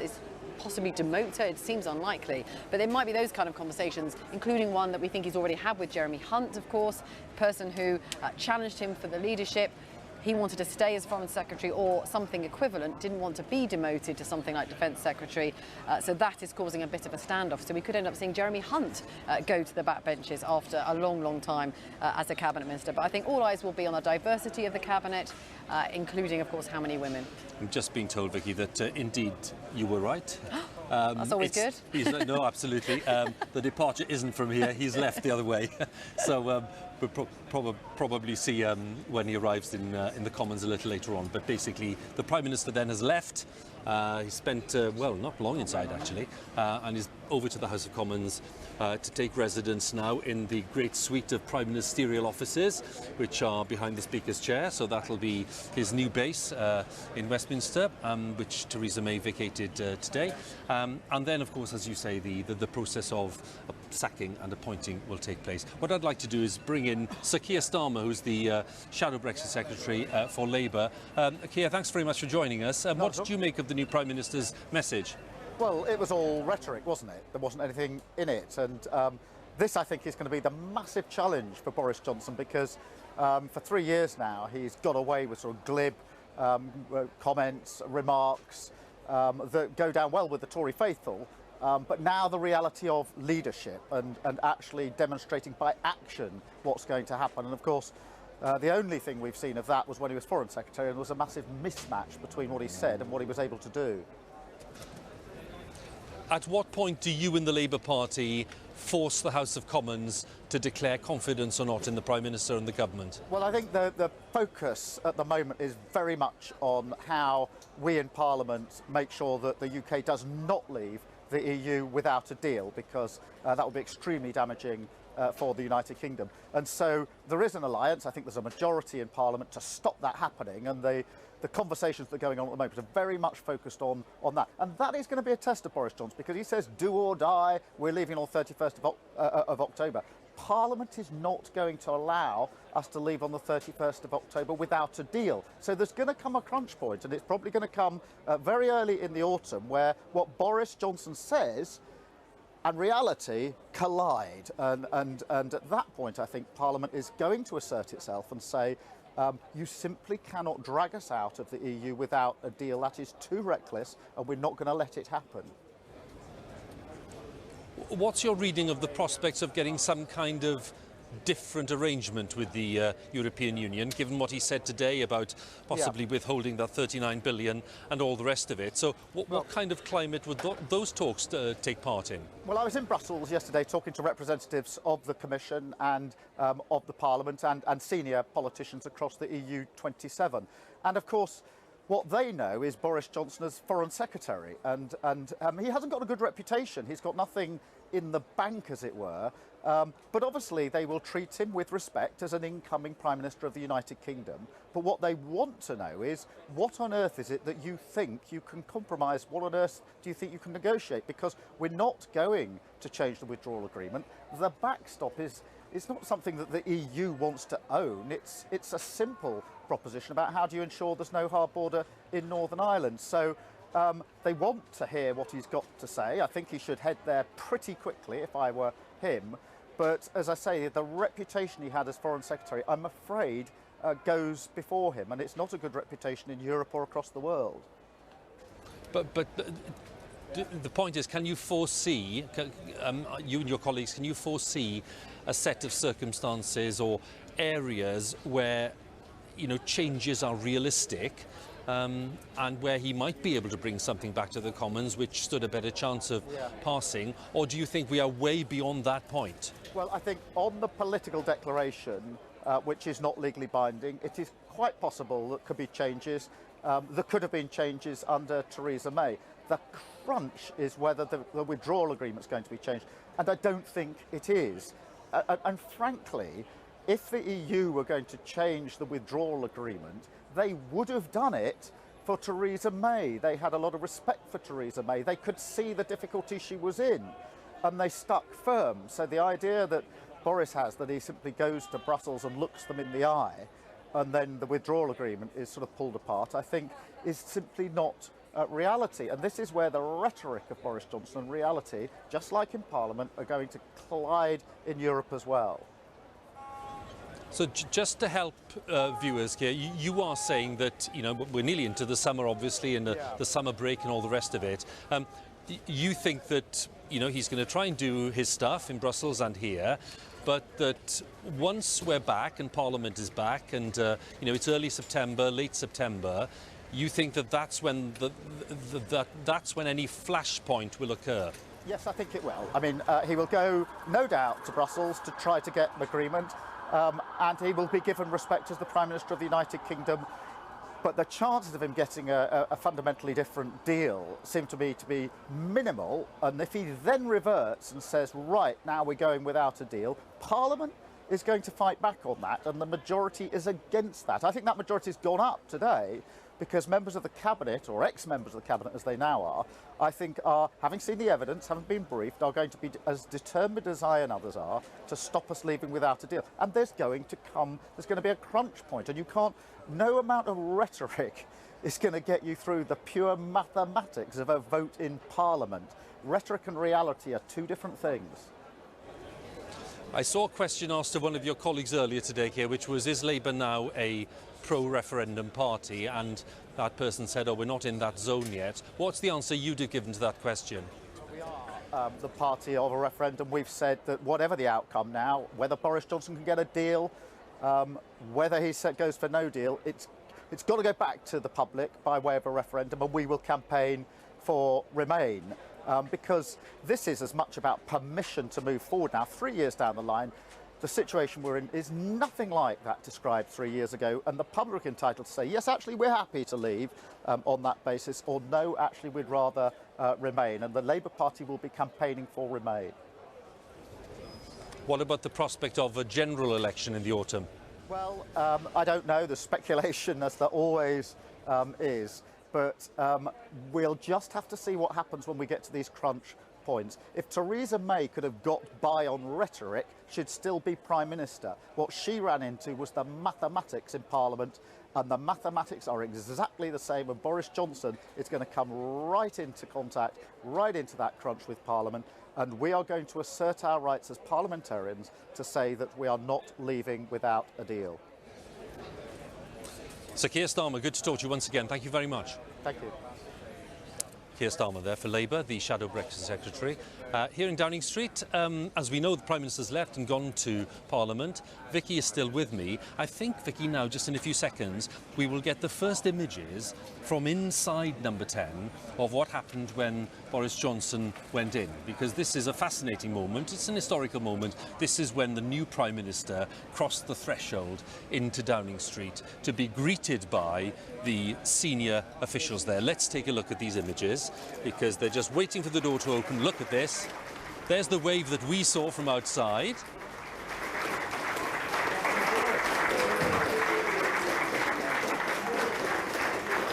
Sir Mark Sedwill, the Cabinet Secretary,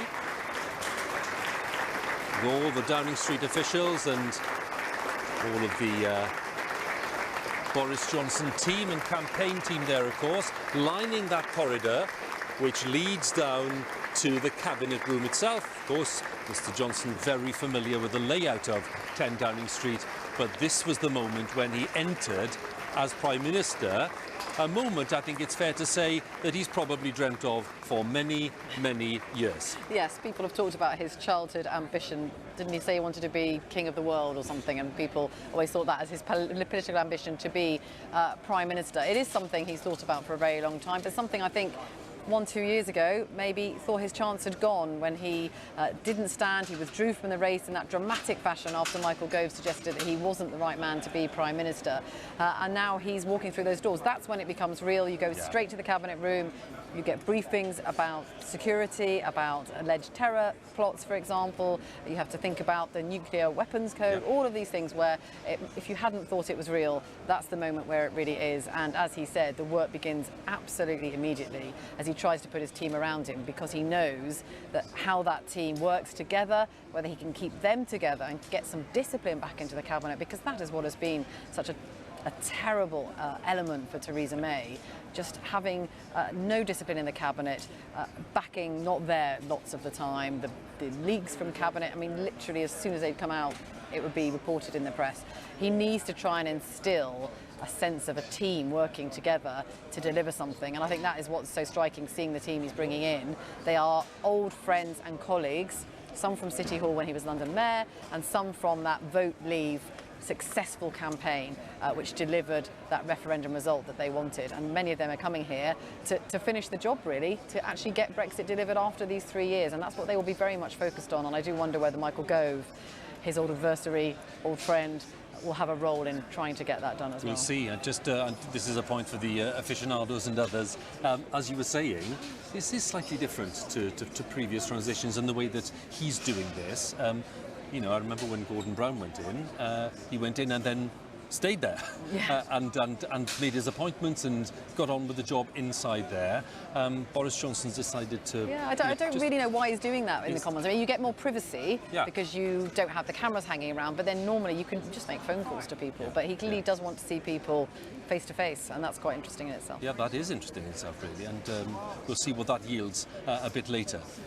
OK, thanks very much for now, Vicki. What I'd like to do is just get a bit of reaction away from Westminster, because we've been chatting to people on the Green and reflecting on things here right in the heart of London.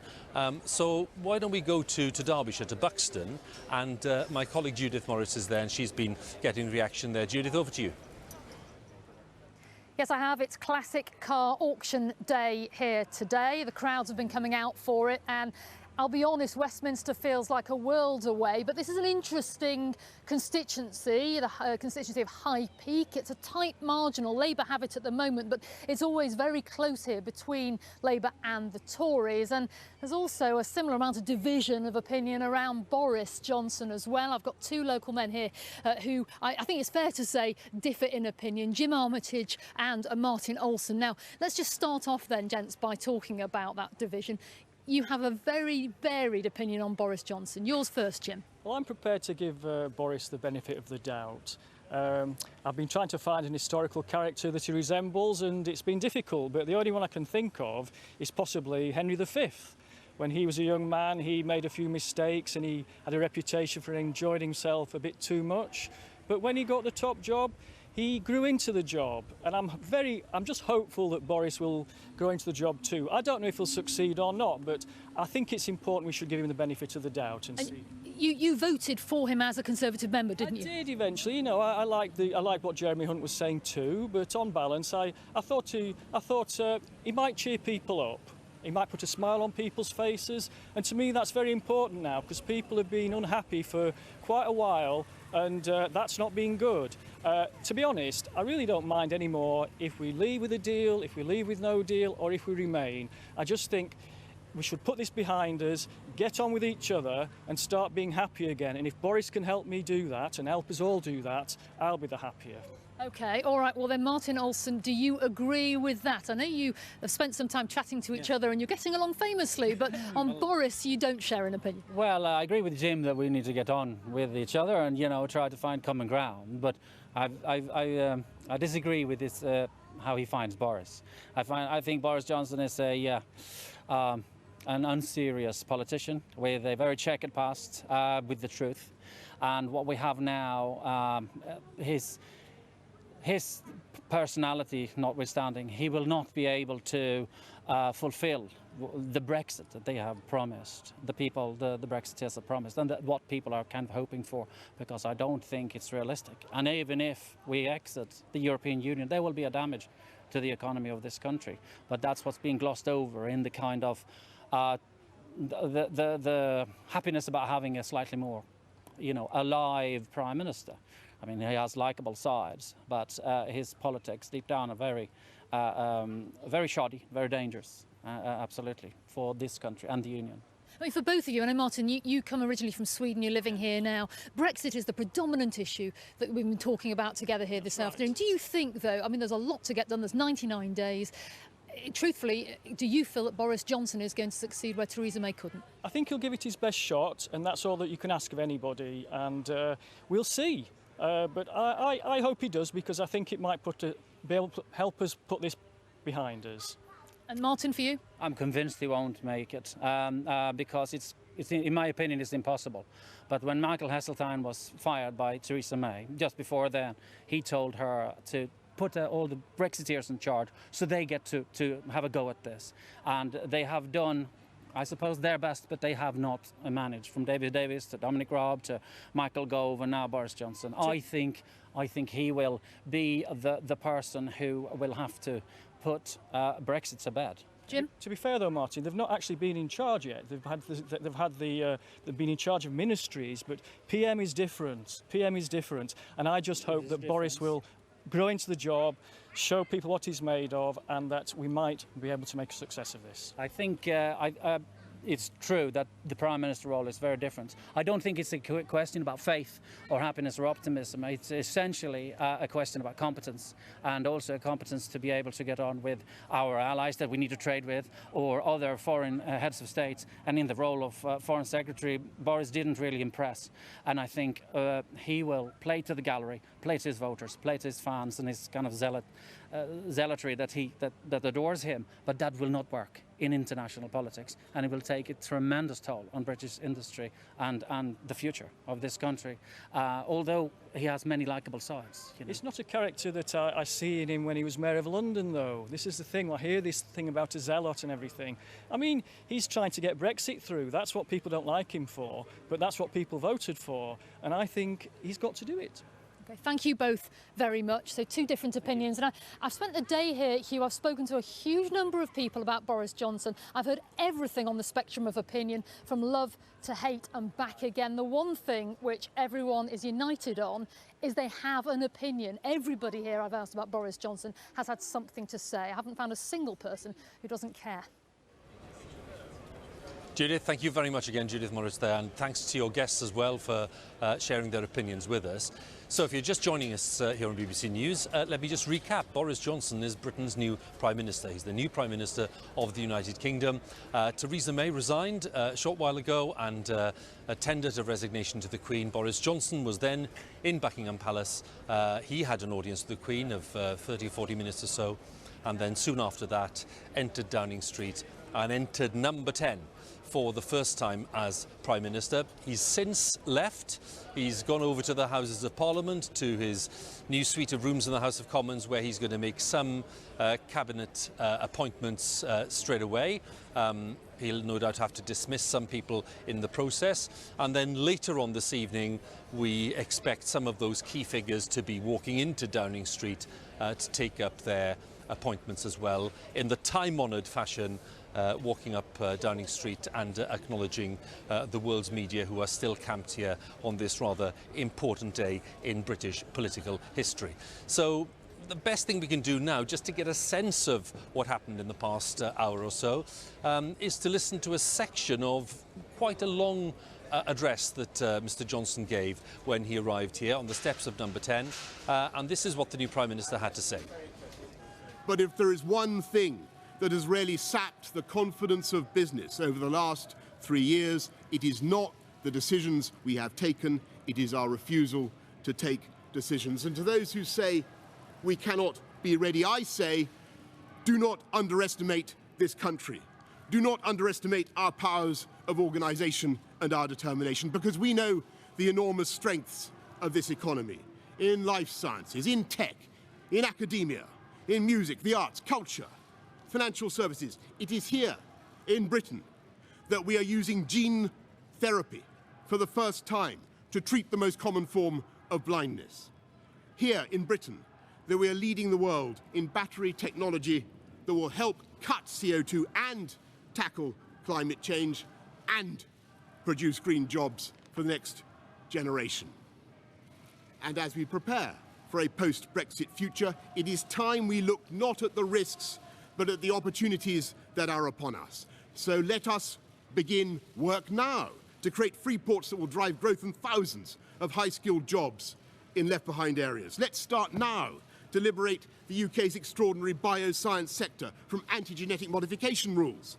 And let's develop the blight-resistant crops that will feed the world. Let's get going now on our own position, navigation, and timing satellite and Earth observation systems. UK assets orbiting in space with all the long-term strategic and commercial benefits for this country. Let's change the tax rules to provide extra incentives to invest in capital and research. And let's promote the welfare of animals that has always been so close to the hearts of the British people. And yes, let's start now on those free trade deals, because it is free trade that has done more than anything else to lift billions out of poverty. All this and more we can do now and only now, at this extraordinary moment in our history. And after 3 years of unfounded self-doubt, it is time to change the record, to recover our natural and historic role as an enterprising, outward-looking and truly global Britain, generous in temper and engaged with the world. No one in the last few centuries has succeeded in betting against the pluck and nerve and ambition of this country. They will not succeed today. We, in this government, will work flat out to give this country the leadership it deserves. And that work begins now. Thank you very much. Well, that was the new Prime Minister, Boris Johnson, speaking here just, well, within the past hour. And as Vicki was saying earlier on, you know, we've got to be careful around ministerial appointments and reshuffles because, you know, they often don't go according to plan. And on that point, Vicki. Yeah, Penny Mordaunt, the Defence Secretary. She hasn't been in the job for very long. She was appointed, dream job for her. She represents Portsmouth. She was a naval reservist. It really was seen as a perfect fit. The UK's first female Defence Secretary.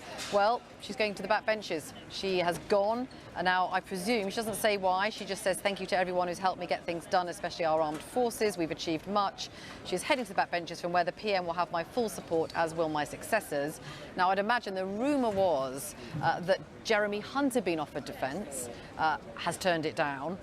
But she may be thinking, well, he offered it to somebody else. She maybe has been offered something else and didn't want it. I mean, it does seem quite extraordinary. She backed Brexit. Now, she didn't back Boris Johnson, but still, she's a woman who's been in the cabinet, seemed to have done well. He wants to have a diverse cabinet, but she is not going to stay. So we can only presume she was maybe offered something, didn't want it because it was seen as a demotion, because defence is seen as, you know, quite a big job. So, yeah, maybe not going according to plan already.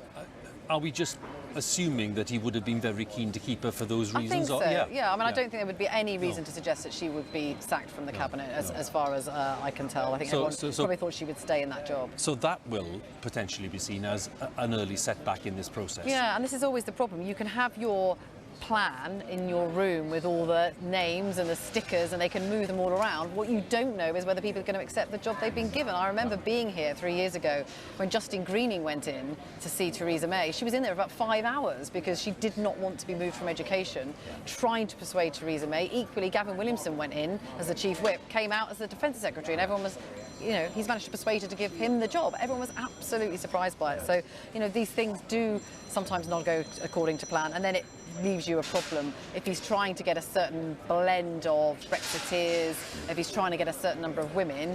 This is going to be a problem and a setback for him. How concerned, I mean, because we mentioned Jeremy Hunt earlier, Foreign Secretary until now, how concerned would he be if someone like that were to go onto the backbenches and simply refuse to serve? Yeah, I mean, it is a problem. I think he would have more concern about Philip Hammond and David Gaunt because they are doing it because of a policy difference. Yes. This would be slightly different. I don't think Jeremy Hunt will particularly cause trouble over Brexit. I wouldn't have thought, and Penny Mordaunt I don't think would either. No. So in that sense, it's not going to cause him as much difficulty as having some of those others there who are doing it really purely to stop a no-deal Brexit.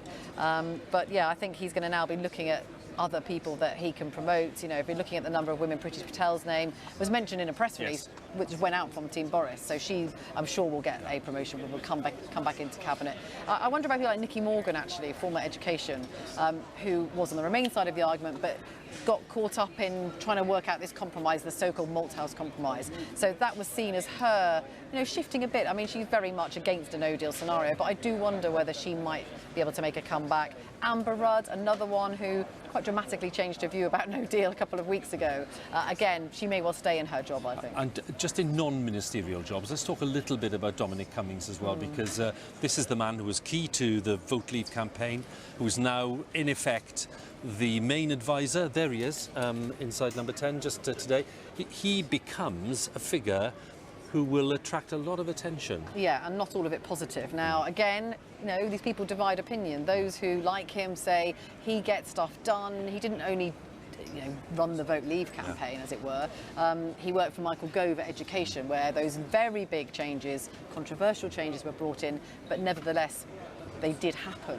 And that's why I think that will be the attraction of someone like Dominic Cummings. So those who support him think he's a brilliant campaigner, that he gets Whitehall to do what he wants, even if it's controversial, and that he's very likely to be brought in to just make Brexit happen. That won't be a smooth ride. It's not going to be, is it? I mean, it's just interesting, isn't it, that these, as soon as you make any appointments, it brings the controversy. But it does show, I think, that Boris Johnson, he's not necessarily trying to get a team that is balanced or is going to all be, you know, going along with reflecting the party. The fact he's willing to bring in controversial figures because he thinks they will deliver what he wants is, I think, a sign that he knows if Brexit doesn't happen, there is no point to him being Prime Minister. That is why he is here today and not Theresa May. As he said. Because it hasn't happened. So he has to make it happen, because then Nigel Farage, the threat from him, disappears overnight. Yeah. Okay, Vicki. We'll pause for a second. We may get some more appointments or resignations or something. The good thing about Twitter, this is what's changed in the last 10 years. Absolutely. Thank you very much. So earlier we were looking at the impact around the UK. And indeed, we spoke to the SNP leader at Westminster, Ian Blackford, earlier on about his perspective on how it affects, you know, Scotland's relationship with the rest of the UK, this process, this appointment of a new Prime Minister today. So why don't we take a look once again, now that the new Prime Minister's in place, why don't we have a little more reaction? So in a moment, we'll talk to Sean Lloyd, my colleague in Cardiff, and Chris Page, who's for us at Stormont in Northern Ireland. But first, we'll join Lorna Gordon in Glasgow. Lorna? You know, Boris Johnson listed some of the things he would like to achieve as Prime Minister, didn't give much detail about how he hopes to make those things happen, but it was also very light on details about when it comes to the devolved nations. Just one mention of Scotland. He talked of unleashing the power of England, Northern Ireland, Scotland and Wales, what he called the awesome foursome. We've already had some reaction here in Scotland, as Vicki says, often by Twitter these days. Scotland's First Minister Nicola Sturgeon saying of his speech that behind all the Make Britain Great Again rhetoric, that speech, she said, was rambling, blame shifting and divorced from reality. I think perhaps what is particularly concerning her is his comments about Brexit, saying no ifs or buts, that the UK will come out by October the 31st, and that we had to plan for the remote possibility that we will come out with no deal. The SNP and indeed the Scottish Government have said they will oppose a no deal Brexit, do everything they can to stop it. And Nicola Sturgeon has also said it's more important than ever for the Scottish Government to plan for a second vote on independence. He will face increasing pressure for that vote vote, of course, because the power to hold that vote lies with Westminster. They have to grant Scotland, the Scottish Government, the right to hold a second vote on a referendum on independence. He will face increasing pressure to hold that vote if indeed he does pursue what he calls a remote possibility of a no-deal Brexit. That is the situation here in Scotland. What about it in Northern Ireland? Well, Chris Page is at Stormont. Yes, well, this part of the UK will have significance for the new Prime Minister in a number of ways. Not least, he'll be relying on Northern Ireland's biggest political party for vital support in the House of Commons. It's the 10 Democratic Unionist Party MPs who prop up the Conservative minority government. The negotiations to renew the confidence and supply deal will be taking place over the next few weeks, so no surprise that Boris Johnson did try to burnish his unionist credentials with a few lines in that speech, saying, for example, he was Prime Minister of the whole of the United Kingdom. He also briefly looked at the all-important issue of Brexit, the Irish border and the backstop, the insurance policy to prevent any new checks on the land border between here and the Irish Republic under any circumstances. That became a major sticking point in the Brexit negotiations, a major reason why Theresa May's draft deal did not get through Parliament. Mr Johnson said he was convinced that there could be a deal which meant that checks on the border would be avoided, and he was similarly convinced that that could be done without the backstop, which he called anti-democratic. But this is where the difficulty will continue to arise, I think. The Irish government and the European Union have been very, very insistent over the last few weeks, as Boris Johnson's victory has looked likely, that the backstop will stay, that under no circumstances will the Brexit agreement be reopened. So still difficult to see how you square that circle. Mr Johnson wanting rid of the backstop, the Dublin government and the EU 27 very much wanting to keep it. So I think the Irish government and Irish nationalist parties here at Stormont will be particularly sceptical of that part of Mr Johnson's speech. Sinn Féin, the biggest nationalist party here, have said in the last few minutes they expect to talk to Mr Johnson on the phone this afternoon. They're going to tell him, certainly in the next few hours, they hope that in their opinion there's no such thing as a good Brexit, and they're also going to tell him that the British government's approach needs to change in the negotiations to restore power sharing here at Stormont, where there hasn't been a devolved government for 2.5 years. So that's the situation here in Belfast. Now let's go over to Cardiff and my colleague Sian Lloyd. Well, I have had some reaction to Boris Johnson's first speech as Prime Minister from the Secretary of State for Wales, Alan Cairns, who is a supporter of Boris Johnson in his leadership campaign and is, of course, waiting to hear about his job. But he said that he thought that Boris Johnson delivered a superb speech, setting out a clear direction of the course that we can now take and deliver Brexit. He's pleased, he said, that he highlighted the awesome foursome that we heard about there, including Wales, of great nations of the UK, and how we can govern every community. And it's interesting that when I was speaking to Alan Cairns yesterday, when he was giving his reaction to Boris Johnson winning the leadership contest, he was talking to me about he thought he would be the Prime Minister who could unify the country from within communities. And we heard that theme in Boris Johnson's speech. Of course, here in Cardiff, the Welsh Government will want to know what does all of that mean in reality, because there is some apprehension here about what a Boris Johnson premiership will mean for Wales, not less because he was saying today again about no ifs or buts about coming out of the European Union at the end of October. The Welsh ministers here in Cardiff, the message they have been sending out is that a no-deal Brexit must be ruled out because it would be catastrophic for the Welsh economy. There's also concern about what Boris Johnson said about there being a Conservative influence about how cash that replaces the EU structural funds that come to Wales will be spent here, although he did promise that he would match that funding, which was welcomed by the First Minister, Mark Drakeford. They will be expecting to have some correspondence. We're not sure exactly when, but the leader of Plaid Cymru has already written to the new Prime Minister saying there must be a no deal, must be ruled out. Sian, thank you very much. Sian Lloyd there for us at the Senedd in Cardiff, and of course Chris and Lorna as well in Belfast and Glasgow. Thanks to the three of you for your contributions after the new Prime Minister's statement. Now, if you want a sense of the kind of interest here in Downing Street. Just take a quick look around me at the fact that the world's media is assembled. I've got to say it's calmed down a little bit, but only a little bit, since the new Prime Minister arrived earlier on, but intense interest as you'd expect. So the time is 5 o'clock and we are live in Downing Street, where the new Prime Minister Boris Johnson has insisted that the buck stops with him, and he promised to prove what he called the doomsters wrong on the Brexit process. His speech just over an hour ago on the doorstep of number 10 at a lectern that was just behind us here came a few minutes after he'd had an audience with the Queen, who asked him to form a government, and Mr Johnson accepted that invitation. And then a short while later he came to Downing Street. That was after Theresa May had also visited Buckingham Palace, where she'd had an audience with the Queen and left for her constituency later. Mr Johnson came here promising to deliver Brexit, setting out a number of immediate policy pledges, including on the police and social care and education, for which he said he would take responsibility.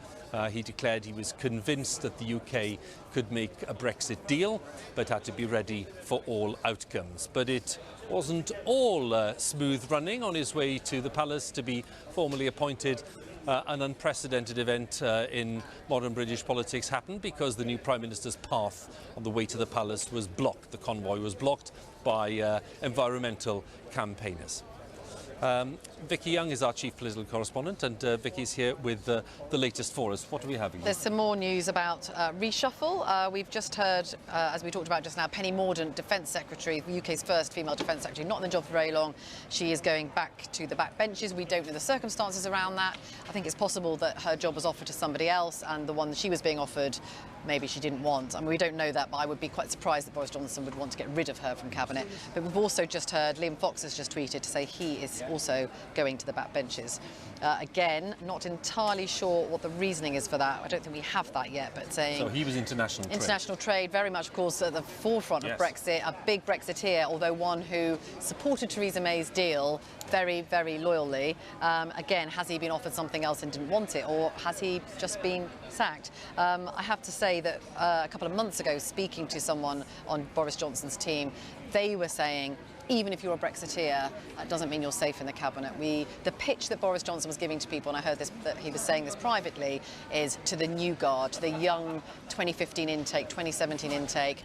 This is your chance. We're going to have quite a big clear out, and another generation will be brought through. So that could be what's happening, that people like Liam Fox, of course, he's been around a very, very, very long time, incredibly experienced, that he hasn't gone. Greg Clark, we're just hearing, not so much of a surprise. I would imagine he has been sacked. So Liam Fox just saying that sadly he's leaving. Now that would imply that he's been sacked rather than going voluntarily. Yes, that doesn't sound like a voluntary move, does it? No, it doesn't. And we hadn't really heard in advance that he was going to go. I don't know what the rest of, we'll have to find Maybe, the rest of the tweets. That's one of four, so I'm not sure if we can see the others coming up afterwards. This is testing my eyesight. But just on Liam Fox, as you say, he's been around for a long time, but he brings a lot of experience. And the thing that's slightly odd about that, if I can suggest this, is that he's put in all the work in terms of all the groundwork, in terms of potential trade deals and all the rest of it, which are at the heart of the evangelising Brexit case. Yeah, he believes in it. And he's sincere about it. He's put in all the groundwork. Slightly odd. I mean, I guess it's about who is going to take that role. Could it be Liz Truss? Could it be Andrea Leadsom?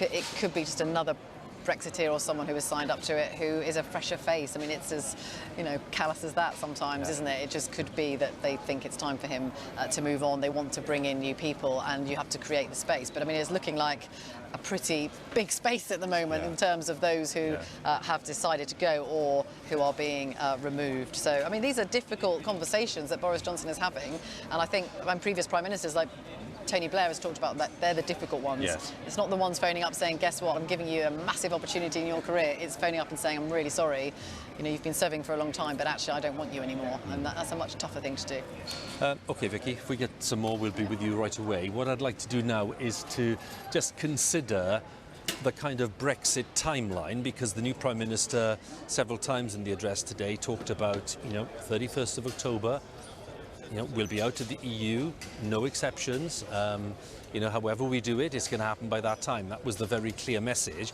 So in the meantime, he's going to try to negotiate something else. He made that quite clear. He doesn't want a no-deal Brexit, but he certainly isn't ruling that out. So what is the timeline? How do we get to that point, and what leads up to the 31st of October? My colleague Chris Morris of the BBC's Reality Check is standing by to talk us through that timeline. Chris? Yeah, and the first thing to say, Hugh, I think something we all know is that time is tight. 99 days until October 31st, so just over 3 months for Mr Johnson to achieve something which so far hasn't been achieved in just over 3 years, and that's to find a solution to this Brexit riddle one way or another. In terms of the timeline, the first thing, of course, happens tomorrow when Parliament goes into recess. It means that most MPs won't be here in Westminster until early September. But for the new government, of course, there's going to be no rest for the wicked. They've got 2 things they've really got to do straight away. One, start that diplomatic reach out to other EU leaders to try to renegotiate something the EU says is not up for renegotiation, but also to really advance those plans for no deal if they mean business on that. And that means both within government, within the civil service, but also for businesses, some of whom spent quite a lot of money back in March to prepare for no deal. They've got to be persuaded to do it again. September, though, I think is where the pace will really pick up. MPs are only back for a few weeks, but then of course comes party conference season. And I think the Conservative Party conference, beginning at the end of September into the first week of October, that will be an important pointer of where Boris Johnson thinks he's got to by that stage in Brexit, and what kind of tone he sets in his big speech to the party faithful. Because a couple of weeks after that will be the first time that he will meet all the other EU leaders in one place. It's only October the 17th and 18th that there is a scheduled EU summit. So only a couple of weeks before his Brexit deadline is the time that he'll actually be sitting down in the room with all those other EU leaders in one place. So again, that very tight timetable means that things need to start moving very, very quickly for him. Chris, many thanks once again. Chris Morris there from the BBC's Reality Check team, stressing how tight the time is and taking us through the potential options on that timeline. Vicki is still with me, Vicki Young, and what's the latest we have? I'm just trying to work out how many vacancies there now are for Boris Johnson to have to fill. If you think we've had, obviously, very senior people going, Philip Hammond, the Chancellor, so he knows he's got that job to give, Penny Mordaunt, Defence Secretary, Liam Fox at International Trade, Greg Clark at Business, David Gauke at Justice. There's a lot now who have gone, and they're the jobs that he will be filling. And I think it is all about the blend of that cabinet and how you make it work. So Theresa May's approach was to have it pretty rigidly even between those who'd been on one side of the referendum argument, those who'd been on the other. It could well be that Boris Johnson has decided he's got to have people who are willing to back up his policy, which is that we will leave at the end of October come what may, and that means possibly leaving without a deal. And people like Liz Truss are interesting because she, although she was on the Remain side of the argument, has talked a lot in the last year, publicly and privately, about how we've got to prepare for no deal. You have to be prepared to walk away from negotiations. It's the only way you get a good negotiation. I wonder if she might be brought into some kind of role dealing with that kind of thing. Very much a free marketeer. So I'm sure she will be due a promotion. She definitely will be a woman who is due a promotion, and with Priti Patel as well. So this is the moment where they go, and then of course we get the moment where they are allowed to walk up the street in a blaze of glory as they get offered various jobs, which we think will be later, but probably not till after 6:30 or so. Okay. Lots of the policy direction and initiative will be set by some of the most senior advisors. We mentioned Dominic Cummings earlier, who, was the brains behind the Vote Leave campaign. Is that kind of figure likely to prove as divisive as he is as much of a bonus to somebody like Boris Johnson? Yeah. Could he actually be somebody who alienates a lot of people? And I'm not talking about MPs, I'm talking about other people within the Boris team. in Downing Street? Yeah, I think this is a problem and something that Boris Johnson will have had to have weighed up about. He will see the merits of someone like Dominic Cummings as someone who can get Whitehall to do things, to get it done, to get Brexit done, to focus, you know, to use his mind. People think he's, you know, his mind can be focused on things, and he's a brilliant operator. The downside is, I've had one former cabinet minister just messaging me saying he's divisive, he's a disaster, he gets the civil service, you know, puts their backs up. It really is putting the cat amongst the pigeons. And also, what role has he got? That's always the thing with these jobs. We don't know what role he's got. We think that Edward Lister is chief of staff, although there was some talk he might only do a few months, actually. Transition. Yeah, might not stay. So it could be that Dominic Cummings then maybe takes on a fuller role. But, you know, there's going to be tensions there over what their roles are. You have to be very defined so that people, you know, don't cross over. And then this is the other thing. Someone else said to me that Boris Johnson, some have said, is not very good at making a decision because he wants to please everyone in the room. And the problem is your advisors don't always agree with each other. So they will come and say different things to you. And you, in the end, of course, have to make those decisions. And in the end, and as Boris Johnson said, he's got to lead. The buck stops with him. He knows that. But some have said to me they're just not sure he's ever demonstrated in the past that he's able to do it. Just a final thought then, Vicky, because, you know, we're just drawing themes together. We'll get some of these appointments later this evening. We're going to have to wait for those. And given what you've been saying, the jigsaw is rather more complex than it might have been. But from what he said and the way in which he said it, detected a bit of nerves as well, which maybe is perfectly normal too. Just in a couple of sentences, what kind of figure does he want to cut in there? I mean, I think it was quite a serious speech. If you compare it to yesterday's, there weren't really many jokes, but it had that optimism, don't put Britain down, we're going to deliver on all of this, and it was pretty wide-ranging in policy. It wasn't just Brexit, lots of other stuff there. Vicky, thanks very much again. And our coverage will continue on the BBC News channel, but for now, thanks for watching, and a reminder of what's happening on this important day. I'm about to leave Downing Street, but I'm proud to continue as the Member of Parliament for Maidenhead. I will continue to do all I can to serve the national interest and play my part in making our United Kingdom a great country with a great future, a country that truly works for everyone.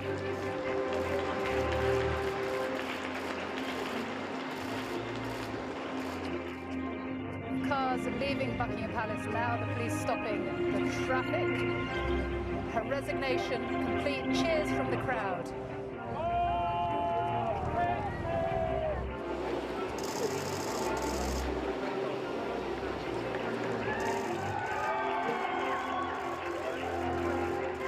I have just been to see Her Majesty the Queen, who has invited me to form a government, and I have accepted.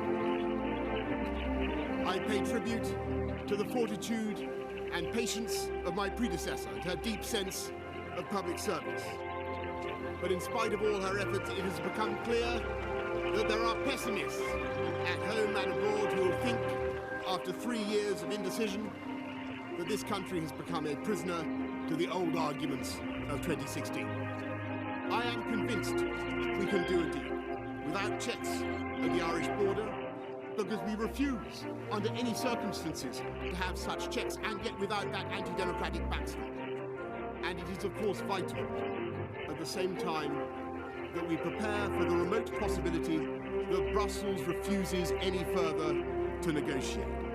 We, in this government, will work flat out to give this country the leadership it deserves.